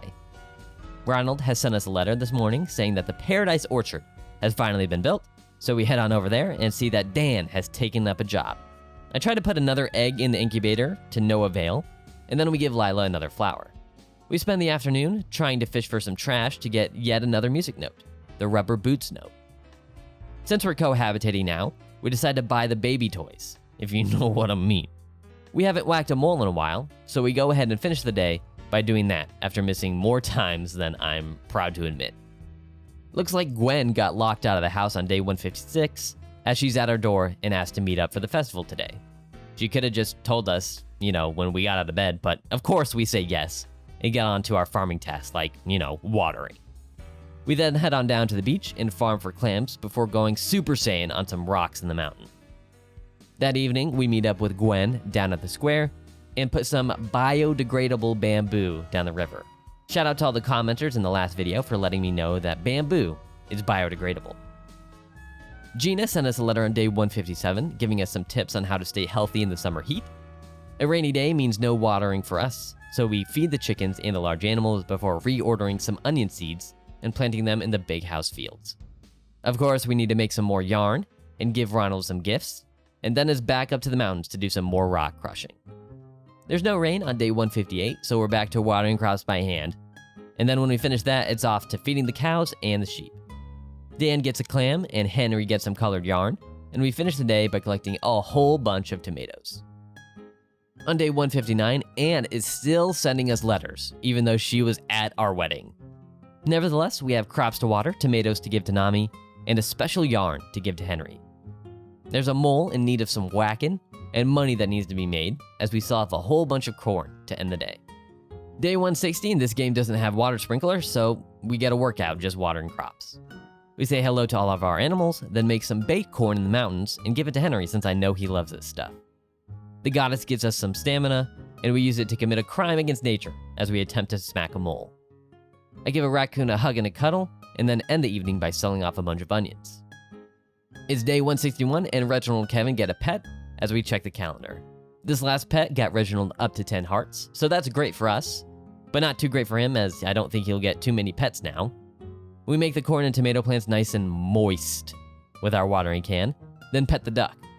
Lego, left parentheses, all cap right parentheses, is finally old enough to shear, so we get our first wool from her and then head on down to the beach to get a clam, which we give to Dan. This rock has been annoying me, so I pulverize it, then give Ray a piece of corn before spending the evening collecting a whole bunch of corn and selling it to the highest bidder. Nami sends us a letter on day 162 confirming that A Wonderful Life, Friends of Mineral Town, and Magical Melody all exist in the same universe. But this one doesn't have sprites that water your crops, so I guess we just have to do it ourselves. We feed the chickens and decide it's finally time to upgrade our hoe. Oh, brother, this guy stinks! We spend the evening crushing rocks in the mountains, since they've been an eyesore for far too long. We're whipping up some tomato juice in the kitchen on day 163, along with some sunny side up eggs. Basil loves tomato juice, so we give him some before giving some love to our animals. This mole won't go away, so we whack it again, and then make some orange juice in the evening before bed. Lem has finally given birth on day 164. I promised one of my top Twitch tippers that I would name the calf after him, so Benny shall be her name. It's back into the fields to do some watering in the scorching hot summer sun before we give Benny her first meal. I forgot to put a moonstone in the blue shipping bin, so there won't be a festival today. Instead, we just sell some cacao before bedtime. Day 165 goes a little bit like this. Water crops, feed chickens, pluck some weeds, give out some gifts, get Katie up to 10 hearts, whack a mole, and bribe a bartender with some butter. What exactly I'm bribing him for, I don't know, but it's a bribe. I accidentally left $1 in my hand. Keep it. Why? I think you know why. Nina is at our door the morning of day 166 and gives us some gratin, I think. I don't actually know what gratin is, but I mean, it looks good to me. Chickens need feed, so we do that, and I can't neglect my cows. I harvest some tomatoes and make some juice, purchase a horse miracle potion, because why not, then give some juice to Kurt. I finish this day by doing some unsuccessful clam farming down by the beach. Dan gives us some apple soda and does a little dance for us on day 167. We also get a music note, the master pickup artist note. Gwen decided to send us a letter encouraging us to do our best. I mean, again, she could have just talked to us, but I guess this works too. Following her advice, we get into the fields and do some watering. I use the miracle potion on Kuze, and we get our second note of the day, the Animal Kingdom note. I've been stockpiling money for a good while now, so we head over to Woody's and purchase 1 Woodsman's Forest, 1 Mountain Echo Forest, 1 Riversong Heights, 1 Flower Bud, 1 Flower Bud Riverside, 2 Flower Bud Riverside, 3 Riversong Heights, and 4 Seabreeze. We now own 18 of the 20 possible parcels of land. I also purchased 140 units of lumber. Ronald loves special milk, so we give him some of that before getting stuck behind these 2-man mountains. Just get out of the way! After whacking the mole for the 10th and final time, we're rewarded with the aptly named mole whacking note. We finish the day crushing some more rocks in the mountains. On day 168, I wake up and realize I didn't get the poor note after spending all that money. My calculations were off, so I need to spend another 220 G. However, Basil decides that I need some limestone and another music note, the traveler note. Luckily, I checked the TV today to see what the weather's gonna be like tomorrow, and there's gonna be a typhoon. So, we water all of our crops, purchase some wood to protect our house from the wind, and definitely not to, get our money down to 100 G or anything like that. It's definitely to, batten down the hatches. We fill up the feed slots in the coop and the barn, and give Nita some tomato juice so she has some nourishment for the impending cataclysm. Henry also needs some baked corn, because I don't trust him to feed himself. I finish the day by collecting some cacao for myself in Gwen's stockpile. We wake up on day 169 with a music note. Of course, the poor note. It just, it's coincidental. I mean, it's not because I ordered a bunch of lumber. For no reason, We spend all of our time inside during the typhoon by mixing up some tomato juice and apple juice and making a whole bunch of sunny side up eggs. Lila is at our door on day 170 with a gift of cake. Maybe she's happy that we all survived. Right on point, Joe sends us a letter mentioning how great business is after typhoons. That's kind of a tone-deaf thing to say, but, get your bag, dog. Of course, we need to assess the damage from the typhoon. Most of our crops are left unscathed, but the ones that have survived need a nice watering. We make sure all of our chickens and large animals survive through the storm, and we spend some time picking out all of the weeds on the ranch. We stumble upon a whole bunch of villagers just hanging out in the library, so we give Lewis a sunny side up egg and head on down to the bar, which is closed? What kind of bar closes once a week? We wake up to a letter from Joe on day 171 gushing about his little crush. Also, the orchard has finally been upgraded. We collect a bunch of cacao crops and sell them off before heading down to the new orchard and being introduced to Meryl, who doesn't seem to like us all too much. After talking to her once, we were rewarded with one of the hardest notes to get in the game, the hustle and bustle note, for having 35 villagers moved into the village. I accidentally eat a special egg, but I get some special milk to make up for my mistake, which we give directly to Carl. Meryl likes good mayonnaise, so we give her one of those before finishing the day by cooking some corn on the beach with Henry. Day 172 begins with one of our wild animal friends showing up, a cat. We water our corn crops and get some wool from both Sharpie and Cactus, then head down to the beach and farm for some clams. Jamie loves cake, so we give her, or them, or him one. I don't know what Jamie's pronouns are. They are pretty ambiguous, so, it's just Jamie. We spend the evening of day 172 collecting oranges down by Ty's shop. FBI, open up! Some very loud knocks wake us up on day 173, and apparently Gwen has collapsed. Turns out everything's fine. Gwen's just pregnant. You heard right, we have canonically had sex. Had to describe the feeling, it was the best. We get rewarded for our procreation with a music note, the stork note. We spend the festival day watering the crops, checking up on the barn animals, and feeding weeds to a squirrel. Some corn is ready for harvest, so we pick it off and sell it. I decide to get my axe out and clear off some trees from our new land since I have some plans for it. We run down over to the beach and watch the fireworks with Anne. Our wife just got a positive pregnancy test and collapsed, but we're watching the fireworks with Anne. Are we the baddies? Day 174 begins in the chicken coop, but it might as well be the doghouse, if you know what I mean. We take care of the animals and water our river house crops. We give a little cuddle to the sparrow and duck down by the bridge, then head on over to the mine to look for some good clay. It seems like a cave party's going on, so we give out some gifts to Basil, Kurt, and 𝐖𝗵𝗲𝗏. We spend the evening picking off the corn that is ready for harvest and storing it for gifts. Day 175 picks up in the same plot that we left off on, but we're watering it this time. We say hello to the birds, the ones outside and inside, before giving a brush to our cows. We give some special milk to a special boy, which gets Carl up to max affection. We ran out of fodder, so I had to make sure to get 100 because, it's a 100. I like the even numbers. Then we finish the day by collecting some cacao for future gifts. We're back in the fields on day 176 doing our typical watering. We sell off some extra cacao plants, take care of the chickens and large animals, and then check the TV for the weather since we haven't had rain in God knows how long. Anyways, we spend the rest of the afternoon digging for good clay, which we give to 𝐖𝗵𝗲𝗏 before finishing the evening by making some money. The morning of day 177 is spent watering, chickening, and brushing before petting a cat, accidentally dropping some juice that I meant to give to Nina, scrambling to pick it up before it disappears, then successfully giving it to Nina. We give Eve a special piece of cheese, which got her all the way up to max affection, and then spent the evening making money. It's day 178, and we're watering crops. We're feeding chickens. We're feeding cows. And we're chopping the wood and pulling up weeds on our new land. We head on down to the sheep festival and realize Lego left parentheses, all cap, right parentheses, is the only sheep that has wool. So that's the only one we can enter. And of course, we lose to Jamie, so that's fun. I now have another reason to do another 100 days of this video because I need to get that note. On day 179, the final day of summer, we get out the sickle, check the weather channel, collect our final crop of cacao, and sell it off. We then start cutting down all the stalks of the soon-to-be dead plants, and this session gets us over the line to get the copper sickle upgrade. And right on cue, Cactus and Sharpie have grown their wool the day after we need it. So I cut it off, and I'm very angry, but we make sure that they're okay. We collect the final tomatoes, cut them off, collect the final ears of corn, and then cut them off, and then give Nami the last tomato of the season.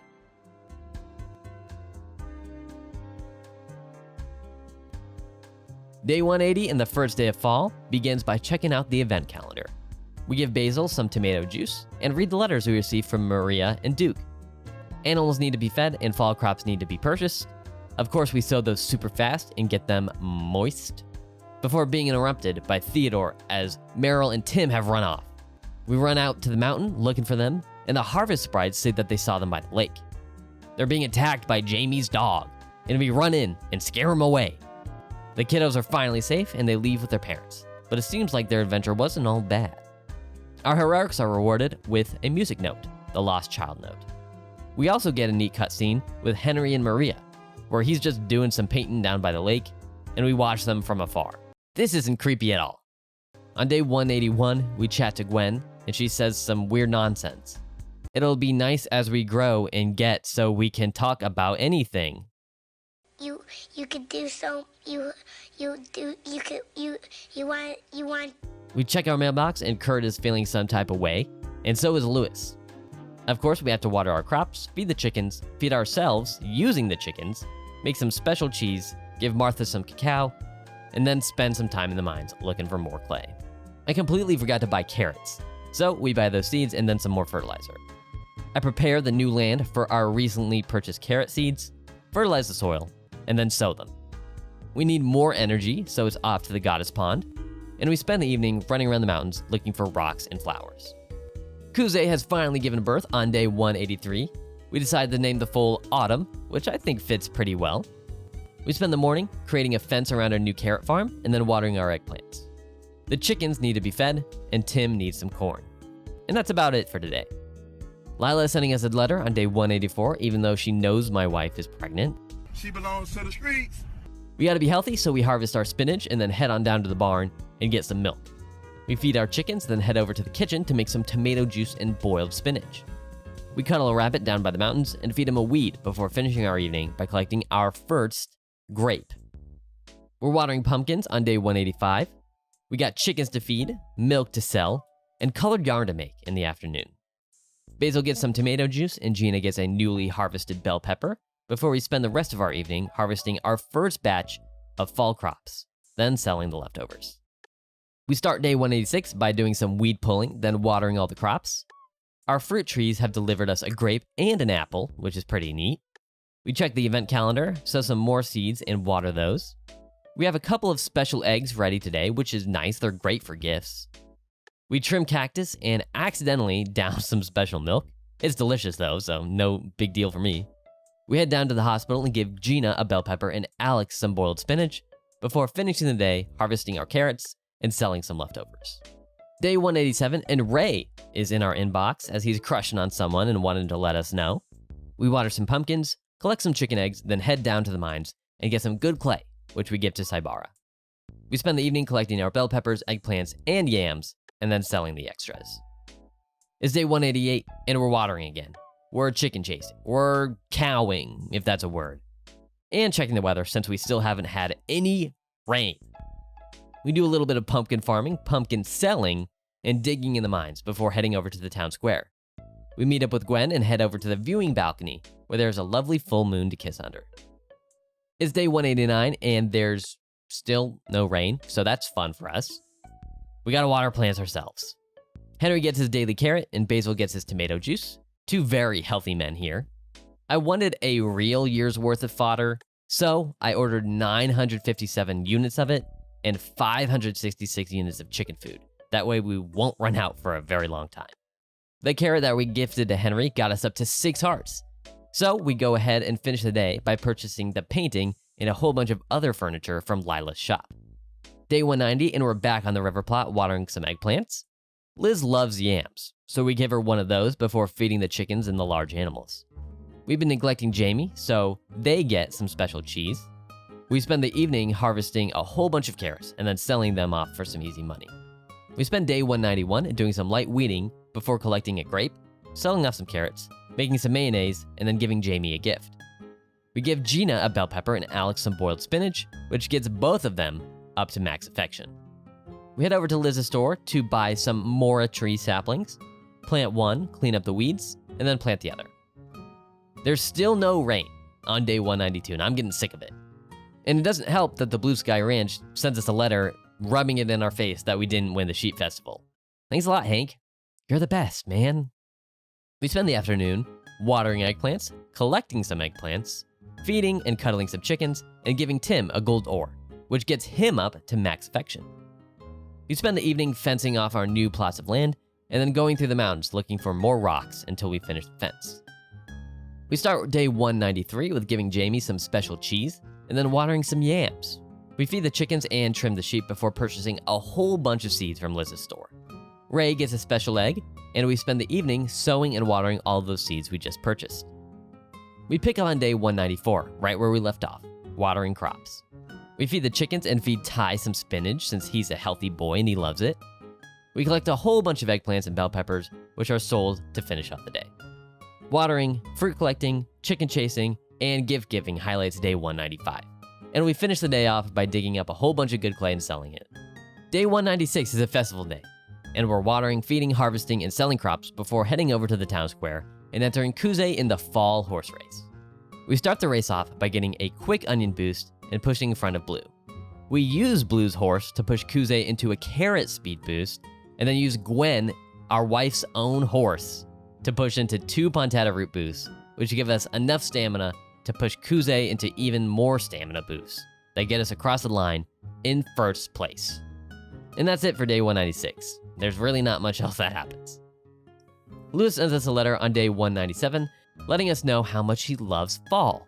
We use our brand spanking new TV that we are gifted for winning the horse festival to check the weather. And you guessed it, still no rain. So out we go to the fields to water the crops.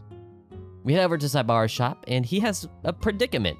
He hurt his back, so he needs us to go let the mayor know that his order is ready. We head over to the mayor's house and inform him of this development, and then head back over to 𝗖𝗵𝗲's where he rewards us for our effort with the aging pot. We feed our chickens and large animals, then head over to Woody's workshop where he gives us a recipe for pickled turnips. We gift Liz a yam, collect some clay, and then spend the evening collecting all our crops and selling them off for some decent money. Day 198 and, still no rain, so we're watering crops again. We head on over to Ty's workshop and he gives us a recipe for grass juice. We take care of the chickens, feed the calves, give Nina a baked chestnut, and give her mom a yam. We pet a monkey and collect an orange herb before heading down to the cave to till for some Pontata roots to give to Basil. Guess what? There's not going to be any rain tomorrow either, so that's fun. We finish the day by selling off a whole bunch of crops with almost 0 stamina remaining. It's been a busy day.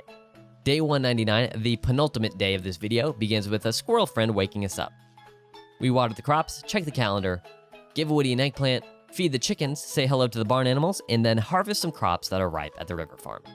We sell off those bad boys, then hit the hay. I decided that I'd show you guys what a typical day looks like on day 200. We start the day by saying hello to Gwen and picking up Kevin. We must clear the farm of all weeds and water the 2 pumpkins that aren't fully grown. We then head over to the river farm and water all those plants over there. We then give 𝗖𝗵𝗲 an eggplant since he loves those, take care of the chickens, talk to, feed, and brush the animals, milk the cows, shear the sheep, and then get out all our gifts from the fridge. Doug gets a bell pepper, Liz gets a yam, and it's also her birthday, so that's nice. We cuddle the squirrel, give Woody an eggplant, cuddle the rabbit, and give Meryl a good mayonnaise.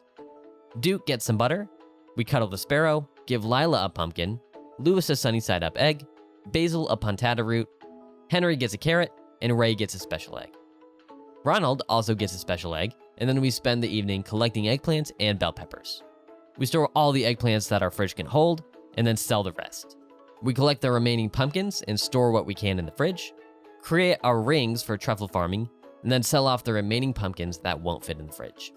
I settle back into 𝗵𝗲𝗏 Village on day 201 by giving my beloved wife Gwen a carrot, then collecting some pumpkins left over from the last 200 days. I need to get started on befriending the village animals, so I give a squirrel some weeds and then grab some milk from Benny.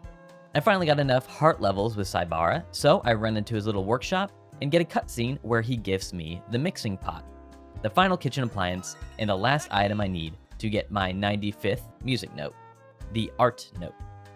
My first day back on the farm ends by re-sowing some carrot seeds by the big house. I wake up on day 202 with a letter from Liz teaching me how to seduce women. Apparently, strawberries, pumpkins, and yams are favorite gifts among the town ladies. It wouldn't be a farming game if you didn't spend an exorbitant amount of time watering crops. So I do that, then grab an egg down at the coop before cooking it up in the pan. Lila has some new items in stock, so I had to purchase those. And then I went down to Duke's bar, where he teaches me how to make apple soda now that I have the aging pot. Day 202 is put to bed, as I collect those yams that Liz loves so much. I completely forgot to put something in the town square box yesterday, so day 203 begins on a sour note as the Harvest Festival has been canceled. As today was supposed to be a festival day, I can't do much gifting without any of the villagers around. So I water my crops, take care of my animals, and then hit the sack early. Day 204 begins by upsetting everyone in town by polluting, then making some money by selling off some peppers and eggplants. I decided it's time to start training my horses, so I gave 𝐄𝐲𝐰 a nice trot around town before gifting Duke his daily block of butter. I don't know how many things of butter I've given him, but I guess this was the one to finally get him to full heart levels. Maybe he'll let me drink for free at the bar now. I ended an eventful day 204 by collecting some delicious bell peppers at the river farm. My large animals are looking a little scruffy, so I give them a nice brush in the morning of day 205. 𝐄𝐲𝐰 gets to stretch his legs in the rain, then it's gift giving time. Martha gets some wool, Dan gets some cheese, and Ray gets an egg. Spinach is finally ready for harvest, so I end the day by getting all those leafy greens plucked out of the dirt. Even in a video game, I'm addicted to the television. Thankfully, my addiction pays off on day 206 since the mayor is on the Seasons channel, reminding me to put a pumpkin in the town square shipping bin for the upcoming festival. I get the not-so-ripe pumpkins watered, do my daily weeding, and then make sure my birds are well fed before taking 𝐄𝐲𝐰 out for a ride in the mountains. Since it's Ray's birthday, I give him a special egg, and Lewis receives a pepper, the final gift I needed to give him for max affection. I finish off the day by watering and collecting some ripe crops at the river house, and then tossing some leftovers into the shipping bin for some extra money. The morning of day 207, I got a letter from Ray. I'm already a true fisherman, Ray. You don't need to tell me all about the fishing spots. I know them all. I caught all the fish. Today I learned that Dan really loves rubies, and then I gave Henry a carrot. This special little carrot got Henry to 10 out of 10 hearts, so that's one less person I need to impress. The rest of day 207 is spent harvesting some yams and beginning down the road of getting the goddess axe by chopping at the floorboards at my river house. Speaking of the river house, I'm up early on day 208 watering the crops in that field, then giving 𝐵𝐵𝐴 an eggplant. After dropping off that pumpkin at the town square and doing some sick moves in front of Lila's shop, I gave her a pumpkin that gets everyone's favorite flower lady up to 10 hearts as well. She didn't give me a discount on all the stuff I just bought though, so kinda rude if you ask me. That afternoon is spent collecting the rest of the ripe pumpkins, depositing the extras for some money, and then finally getting some wool from our sheep. I decided to start working on Autumn's training since she'll be the horse that will be running in the next race, and then it's over to Woody's place of business to purchase the level 4 house upgrade. I realized far too late that the gourmet was in town in the fall, and so I gifted him a topaz, which he hated. And then I spent the rest of the evening riding the horse at sunset on the beach, and then doing more axe training. For the amount of manpower that Woody, Kurt, and Joe have, they work really fast, as my main house has been renovated in under 24 hours. The morning of day 209 is spent reorganizing the furniture inside the house. Then it's off to the barn, where Benny has some high-quality, special milk for me. A festival day means no gift giving, so I have plenty of time to bang my axe against the floor. Then it's off to the town square to talk to a bunch of people that I already have 10 hearts with. I finish off the last day of autumn in the mines, looking for rare ores for future tool upgrades.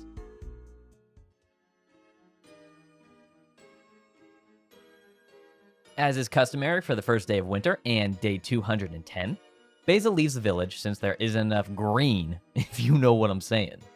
Terry sent me a nice letter about the cold and the wild animals, but I got eggs to turn into mayonnaise. Now that I don't need to use this watering can, I head on over to Ty's workshop and get that upgrade going. And then it's off to take Autumn up to the mountains for some high altitude training. I learned that Kurt loves emeralds and bought the extra large pro kitchen from Woody. and the rest of the day is spent down in the newly accessible lake mine looking for expensive stones. I start day 211 in the barn feeding Sharpie the sheep, and it looks like Basil has sent a letter letting us know that he's found the greenery he's after. Martha gets herself some nice yarn, and then is off to the river house to clean up the leftover weeds from the fall crop. Since I have some leftover money from the house upgrade, I go ahead and purchase 1 forest fountains for 30,000 G, and here's an update on all the heart levels of everyone in the village. There's still a lot of gifts to give out, as you can see, so the rest of the day is spent on floor 35 of the lake mine doing some emerald farming for gifts for Kurt. I'm back at the coop on the morning of day 212 feeding some birds, then it's over to Tay's workshop to pick up my new watering can. While I'm here, I also decided to take a break from mining and get my hammer upgraded as well. I sold off some special yarn I've been stockpiling, then went over to Doug's Inn, where he taught me how to make cream salmon from his menu. The evening of day 212 begins the chopping, as I start my journey cutting down all the trees near the goddess cave to level up my axe. Lem hooks me up with some special milk the morning of day 213, and then I give Nina a topaz I found mining the other day, which I got her up to max affection with. Since I can't do any mining with my hammer in the shop, the rest of the day was spent continuing to chop down trees near the goddess cave. It's day 214, and I've got some eggs to deposit in the coop's shipping bin. Ty has finished work on the goddess hammer, so I get that picked up. Then it's over to Ronald's orchard where he teaches me how to make berry soda, adding another recipe to my list. There are still more trees to cut, so I finished the day doing more wood chopping. After giving Kevin a little snack, I finally reached max affection with our 2 house pets on day 215. It looks like Sharpie needs a little trim, and then it's over to Liz's store where we do a little bit of flirting before she finally gives me what I've been waiting for: the recipe for pumpkin pie. What did you think I was going to say? Get your head out of the gutter. Speaking of dimly lit locations, I can finally test out my new goddess hammer, which does quite a bit of damage. Then it's back to the tree chopping extravaganza. It's been a while since I did some cooking, so I'm in the kitchen the morning of day 216, making some boiled eggs. Then it's down to the mines to do a stamina gaining ritual around this sapphire. I get my mining haul sold off at the shipping bin, and then it's off to the town square for the chicken festival. I entered our first ever chicken, ragu, into the competition, talked to a whole bunch of people, and then stood on the stage as the winner. This being my first win in the chicken competition rewarded me with my 96th music note, the cock-a-doodle-doo note. I then spent the rest of the evening in the hospital as I didn't check my stamina levels while cutting down more trees. Lucky for me, Alex is my best friend, and Flower Bud Village has universal healthcare. For those curious, here is the current state of progress on my copper axe after all that tree cutting. I'm collecting eggs and getting out a whole bunch of gifts on day 217. I spent way too long on the first level of the mines looking for clay. Turns out, you can only get pontata roots and money this high up. But I did get some level progress on my hoe, so that's something. Speaking of progress, after giving Dan a ruby, I have progressed his friendship level to max. I then finish off the day by doing some more tilling in the mines and tree chopping in the mountains. I got a thinly veiled advertisement for Cafe Callaway from Katie the morning of day 218. Unfortunately for her, I finally learned you can't get clay on the first level, so I spent most of the day in the mines looking for clay and leveling up my hoe. Doug gets himself a delicious pepper, and I start working on my friendship with Jamie by giving them a special mayonnaise. To finish the day off, I gave Ray a moonstone, and then do even more woodcutting up in the mountains. Welcome to a new segment I like to call Wife Warning. At this point in the editing process, my wife came down to talk to me and said, quote, "I'm just here to bother you. You can put this in your video, but the background has to be pink," end quote. So here it is. And we're back to our scheduled programming on day 219, getting some special milk from Benny. Tay loves his leafy greens, and for some reason, Meryl loves mayonnaise. I give that clay I was searching for yesterday to Saibara, then head up to the mountain to continue the deforestation.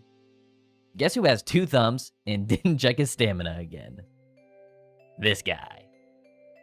Good thing I have thumbs, because I need them to milk Lem for some special milk on day 220. After that, one final emerald to Kurt lands him on my list of best friends now that he has 10 hearts. Then another bachelor gets added to my ever-expanding list as we give Ray a special egg. 2 boys in 1 day. Just how I like it. Speaking of things I like, I get my hoe on and start tilling a bunch of plots in the mines to continue leveling up my tools. Then it's back to the mountains to destroy our planet's largest asset. Evil really is hard work. Looks like Ragu left me a special egg the morning of day 221, and Autumn made her way back into the barn, so I got to take her back out. All those boiled eggs I made come in handy with Woody. He loves them so much that he just made the list.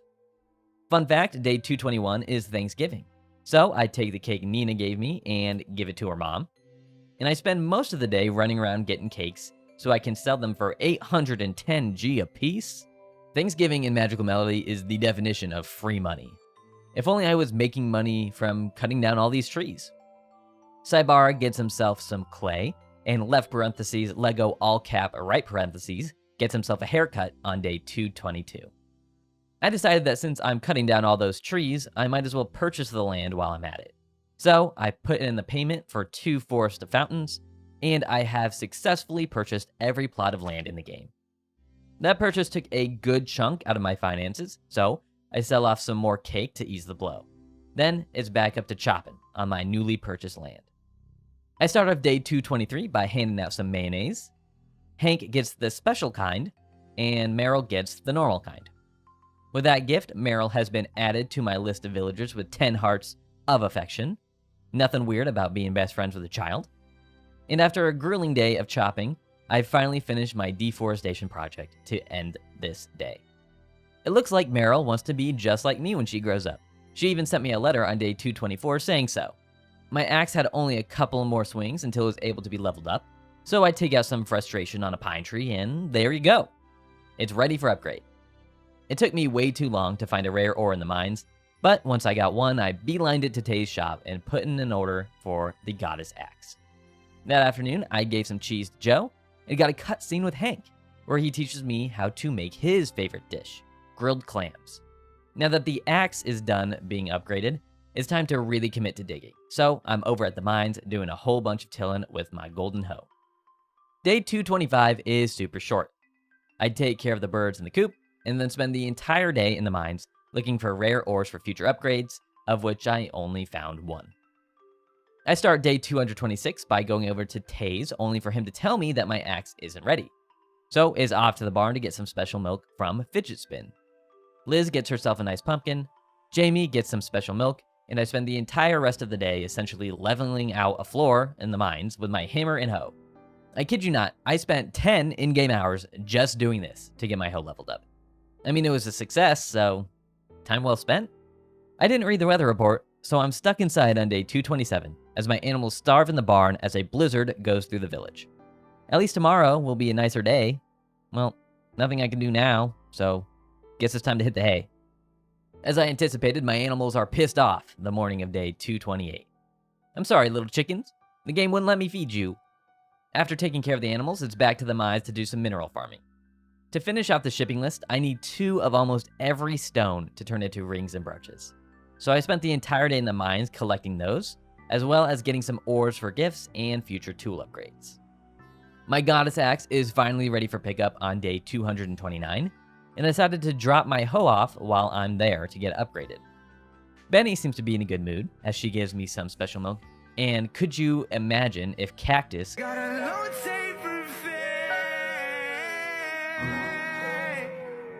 𝐖𝗵𝗲 gets his daily clay, then it's off to the secret island to fish. I don't know how many fish I'm gonna need to catch for the Goddess Rod upgrade, so I spent the entire evening fishing. Might as well start down that path. You'd think after day 227 I would start every day by checking the weather, but nope, I'm not that smart. Day 230 is again spent inside as there's another blizzard, so it's back to bed for this boy. It's day 231 and my Goddess Hoe has been finished. Without any tools to upgrade, it's time to get started on making jewelry for the shipping list, so I start with an emerald brooch. I decided to test out my new Goddess Hoe in the mines. It's pretty sweet since it does a 5x6 grid of tilling, but I did end up hitting Anne and Tim with it. After giving 𝐖𝗵𝗲 some good clay, he officially joined the best friend club now that he has max affection. Now that I'm slowly working down all the villagers, I need to focus on these wild animals. So I cuddle a cat, then confirm a rumor that you can catch tuna in the winter at the special island. This will be great to cook up into a tuna steak as a gift for Joe tomorrow. So I finish the day off by doing that. On day 232, it is reiterated to me that we have canonically had sex, as Gwen is in labor. As I arrive at the hospital, Martha forces me out of the delivery room until the child is born. As I'm pacing around, I hear the loud cry of a little baby, then hit a sick, jumping fist pump before rushing off to see my child. Gwen wants me to name the baby, so I gave him/her the perfect name, Gamer. You might think that this is ultimately disrespectful to Gwen and the child, but they both seem pretty stoked with it. Speaking of stoked, I'm pretty stoked too as I collect my 97th musical note, the baby is born note. Now that Gamer is home safe, I give him/her a cuddle and have officially met every possible character in the game. Still a long way to go to befriending them all though, so I start working on that by giving Joe a tuna steak, then finish the day off by making my way back out into the ocean to catch even more tuna for future Joe gifts. I start day 233 by playing some music with Gamer, then find my wife standing out in the cold asking to go stargazing with me instead of just asking me inside the warm house. Fidget Spin hooks me up with some special milk, then it's time to catch even more fish down at the secret island. Like a lot of fish. Like way too many fish. Like I'm going insane thinking about how many fish I need to catch to get the goddess rod. We end the day by meeting up with Gwen at the lookout and working on baby number 2. That's a joke, you can't actually have 2 children, you can only have the one. I just thought it was funny. The morning of day 234 is spent feeding our large animals, taking Autumn for a nice little run, and giving Jamie some special milk. Over at the secret island, I spend some time fishing, then run back home to make some hot milk, which is a gift that Gamer can enjoy. I did some mining the morning of day 235, so here I am cashing in those stones. Then it's over to Ty's workshop to pick up that emerald brooch I commissioned, which instantly gets dumped into the shipping bin. That afternoon, I made my way down to level 50 of the lake mine, and then did some quick diamond farming, and finished the day by depositing my treasure. I picked right back up in the chicken coop on day 236, where I noticed that 4 out of the 5 birds I have laid a special egg, so that's a pretty neat coincidence. Hank got himself some special mayonnaise, then it's off to Lila's to buy up some accessories which I instantly sell off for my shipping list. I went ahead and scrolled through the other section of my shipping list so that you can all see how many items I still need to ship. It's quite a lot. Since Lila doesn't sell certain rings or brooches, I spent the rest of the day in the mines finding the stones I would need and organizing them in my shelf. I start day 237 in the barn making some cheese. Then I'm back in Tay's workshop to start making some diamond accessories. I give Joe his favorite gift, a tuna steak, then is back in the lake mine searching for rare ores, which is Ty's favorite gift. I cuddled a monkey, then I went up to the goddess cave to get a nice little stamina refill, before going all the way down to floor 100 and fishing up a jamma squid. There's almost nothing interesting that happens on day 238. I spent the entirety of the day in the mines getting diamonds and other stones, and running over to my house to sell them and just repeating that process. All that mining takes it out of you, so I called it an early day, especially since I was up so late last night catching that jamma squid. Speaking of early days, the harvest sprites are at my door early on day 239, as they take on the task of inviting Gwen to watch the sunrise with me tonight. I gave Gamer their daily hot milk, then spend the final day of winter in the lake mine doing some diamond farming and selling before heading over to the town square to meet up with Gwen. We walk down to the observation deck and watch as winter turns to spring.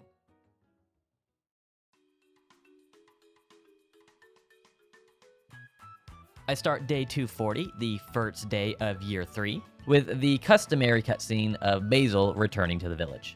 Now that I have the goddess hoe and watering can, I spent a large part of this first day reorganizing my crop fields in the most efficient pattern for our upgraded tools. I begin that process by clearing the old squares with a rock.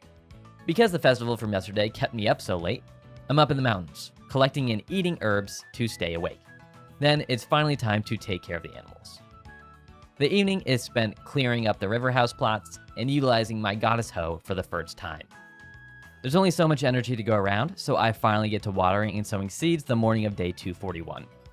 The wells at the big house are in the way of the optimal planting pattern, So I get Woody to demolish both of those, and while I'm here, decide to upgrade my house to the final level for 50,000 G.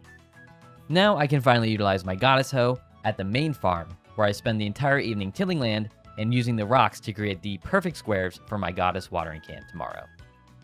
The construction bros finished my house upgrade on day 242, so of course I have to do some rearranging that morning.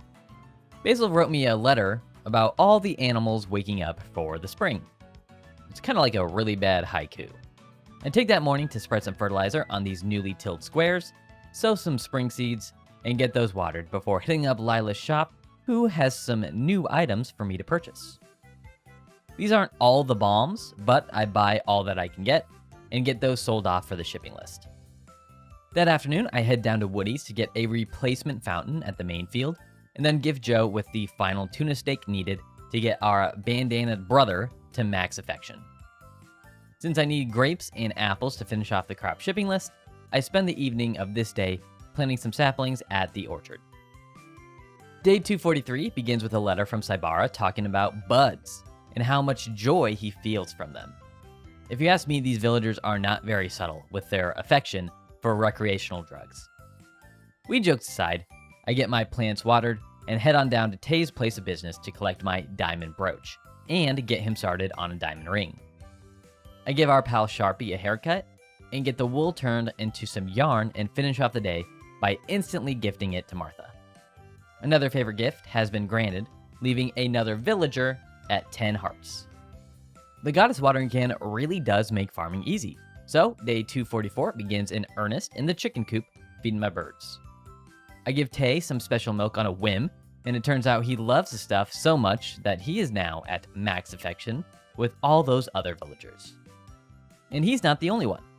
I gave Basil a pontata root, and that's 2 new best friends added to the list. An exciting day of friendship confirmation is capped off by the collecting of turnips at the river house. I've got another letter in the mailbox on day 245. This time it's Meryl letting me know how much she loves spring. It's a good thing you're not a farmer, Meryl, because you definitely couldn't water all these plants like I can. I give Hank one of those turnips I harvested, and I get some strawberries sowed in their place before hitting up Tay's workshop to collect my diamond ring and get him started on a ruby brooch. You'd think I'd finally give Gwen this diamond ring, but you're wrong. I need to sell it for the shipped item list. That's much more important.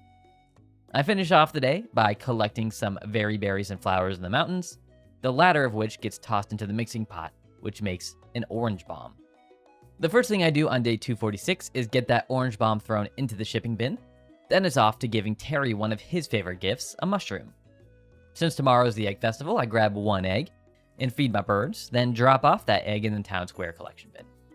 Eggs seem to be a theme today, as I gift one to Ronald, and then's back up to the mountains collecting some honey that I need for a recipe.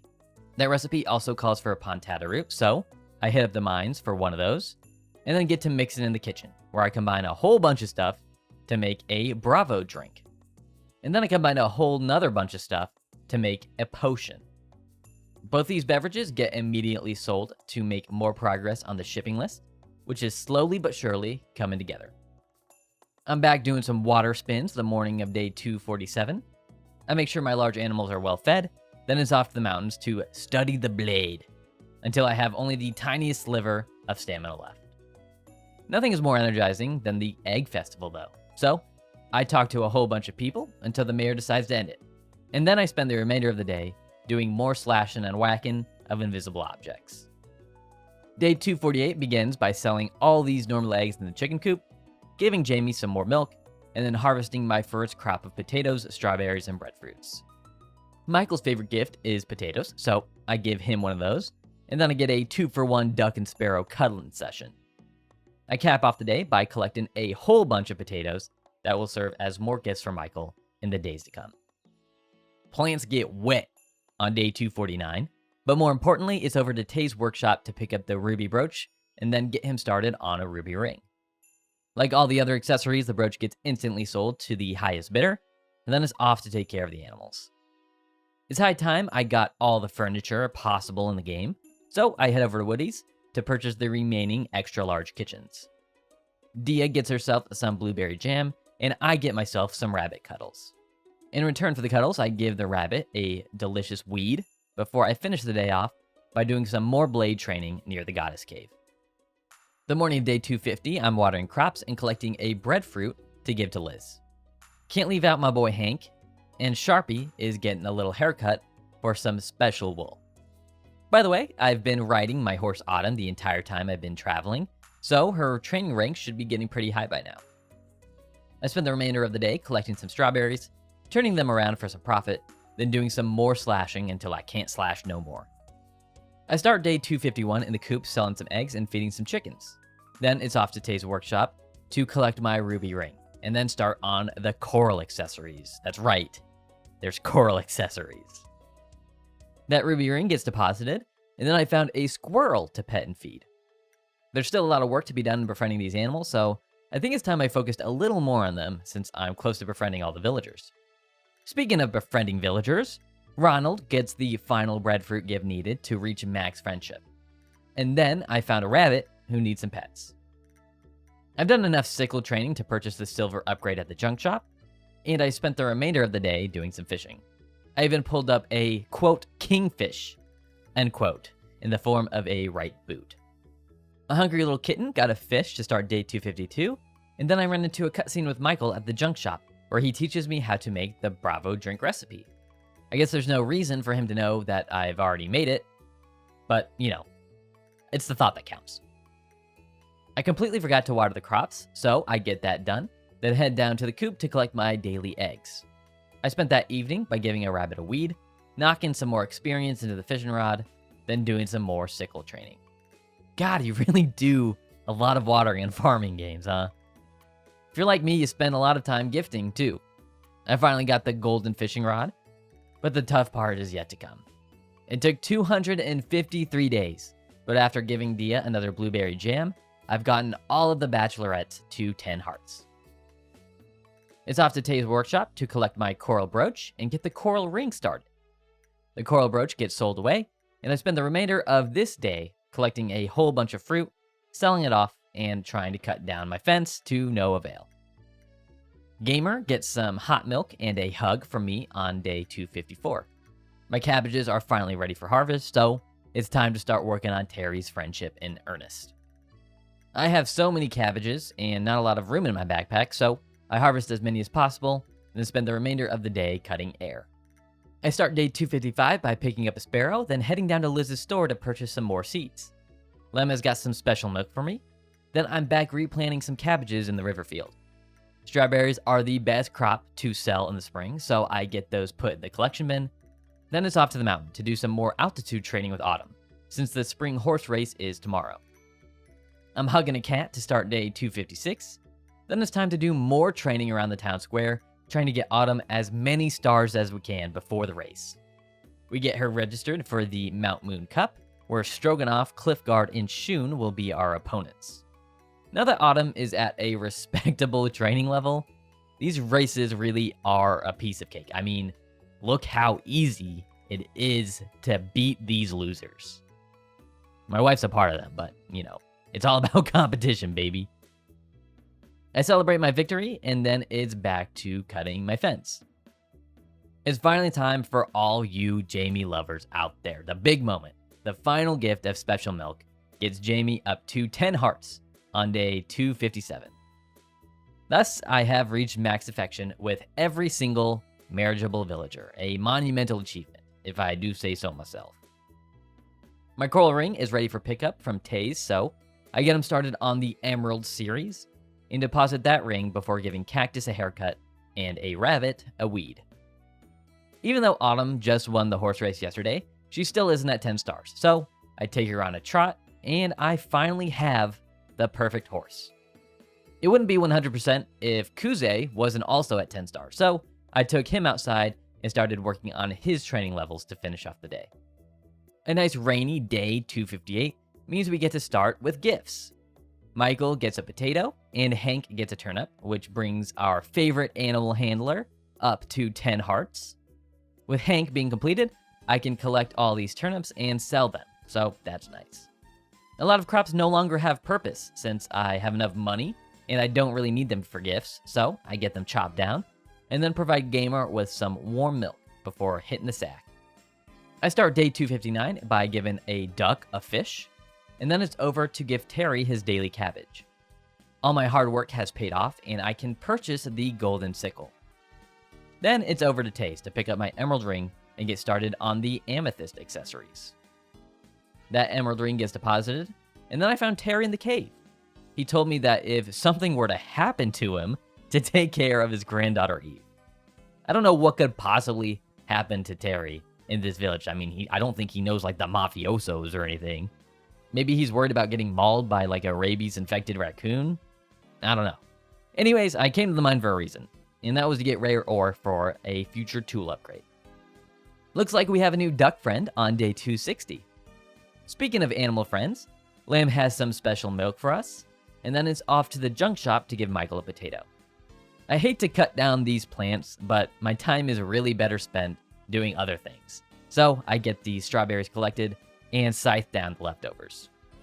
Over at the secret island, I'm fishing up some gifts for our dolphin friend, and then it's time to hit the hay. It's a short day, what can I say? That rhymed. Day 261 begins as I say hello to all the barn animals. I have some more work for Tay as I get him started on the moonstone accessories. Liz gets one of the strawberries I harvested yesterday, and I finally sell off some special mayonnaise that I was hoarding for Hank. I spent almost the entire day fishing by my main house, and I only stopped to give a rabbit a weed and go to the mountains and find a flower to deposit it in the town square shipping bin so I could see the flower festival tomorrow. That morning, I found out that Gamer reached the second and final stage of childhood. So now I can read to them, and they can run around and be even more annoying than they already were. That afternoon, I spent some time harvesting some ripe potatoes, selling off some extra crops, and milking Lem for that sweet, sweet special produce. While I'm waiting for the flower festival, I get my daily sickle swings in, and then I pop on down by the town square and partake in the festivities. All that slashing really takes it out of you. So I hit up the goddess for a stamina increase, and I cap off the evening by fishing up a gift for the cat and doing more air slashing. It's time to finish off the Moonstone series on day 263 as I collect the ring and get started on the brooch. I make sure all my chickens are fed, loved, and their produce deposited before giving Terry a cabbage. I'm really worried about not getting an apple or a grape for the shipping list, so I purchase some fertilizer, give a duck a fish, and then start chopping down the mora trees by the big house. This area is going to become orchard number 2. Day 264 begins in the barn, keeping all of our large animals well fed, and then it's over to the junk shop to give Michael his daily potato. Up at the mountains, I'm collecting some herbs and flowers, and then I learned that birds do not like fish in this game. Do not try to give birds fish. They're not a fan. To finish out the day, I made some green yarn, and he got in some more sickle swings in my entertainment room. I start day 265 by giving a rabbit a snack, then going over to Tay's shop to pick up that moonstone brooch that I ordered. I get Tay started down the aquamarine path, and then I get that accessory dropped in the bin. Liz gets herself a strawberry, and Gamer needs his nutrients. And I spend the evening doing some yard maintenance in the orchard, then do even more practice swings in what I'm calling the dojo. It's like an entertainment room with a TV, but since I've got this sickle out, I'm cutting shit. It's a dojo. For those of you who are worried about the chickens and the large animals, there's no need. There's no need to worry. I may not show it every day, but I do indeed feed, milk, take care of every animal every day. And of course, day 266 is no different. That afternoon, I spent some time fishing down at the delta and gave my fresh catch of the day to the dolphin at the pier before giving an upset Gamer some hot milk. The rest of the day is spent doing some altitude training with 𝐄𝐯𝐶, then chopping more weeds on my recently deforested land. I had to show off this moment on day 267, the first and only time I ever got 3 special milks in a row from Benny, Fidget Spin, and Lem. These will come in handy when the gourmet's in town in the fall. Since today is the cow festival, I don't have any gifts to give out, so I spent the afternoon doing some air cutting, getting a stamina boost, and then doing even more air cutting until my sickle reached max experience. Now all that's left is the fishing rod, so I do some fishing at the river before heading out to the town square to partake in the cow festival. I entered Benny into the judging this year, And of course, I took home the gold.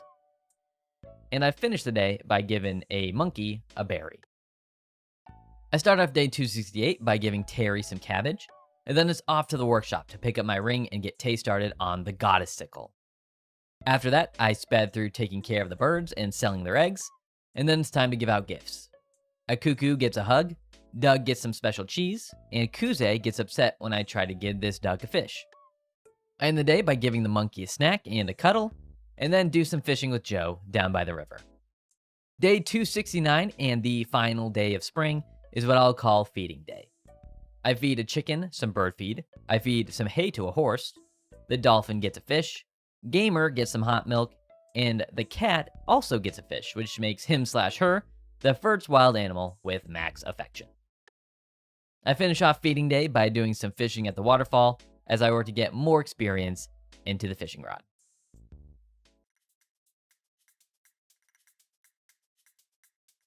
There's no other way to start day 270, the first day of summer.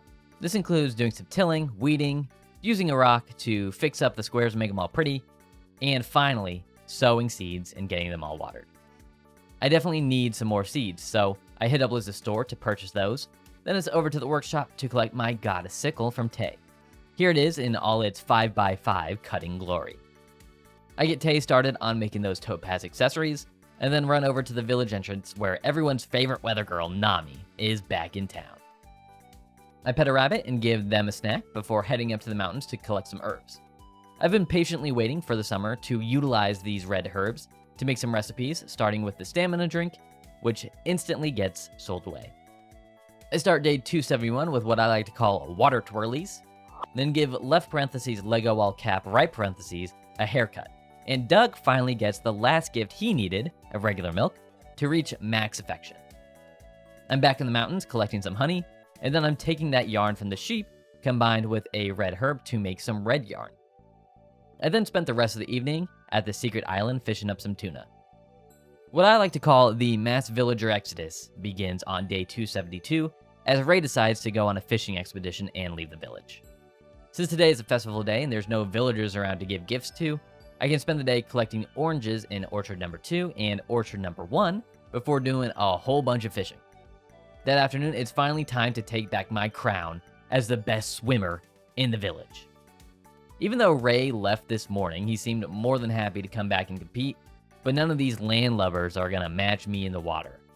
I thought it was rude to block Kurt, so I ended the race by getting out of his way as a sign of good sportsmanship. But of course, your boy got the dub at the end of the day. Don't even worry. Gwen woke me up on day 273 talking about, come home early tonight. Girl, I just woke up. You gotta give a man a second to get his bearings before you get all in his ear about what he needs to do. Especially me, I'm a farmer. I got a whole bunch of stuff to do. But the mass exodus continues as Lila decides it's time to skedaddle. Then I get a couple letters from Dan and Ray talking about how cool dolphins are and how great fishing is, and I should totally do more fishing. Don't worry, Ray, I will. But before I do the fishing, I need to make sure my birds are taken care of, and I need to collect my topaz ring from Tay. I get him started on the topaz brooch, get that ring sold away, and my onions are finally ready for harvest, so I get those collected for future Michael gifts. Now I can finally do the fishing that Ray requested of me.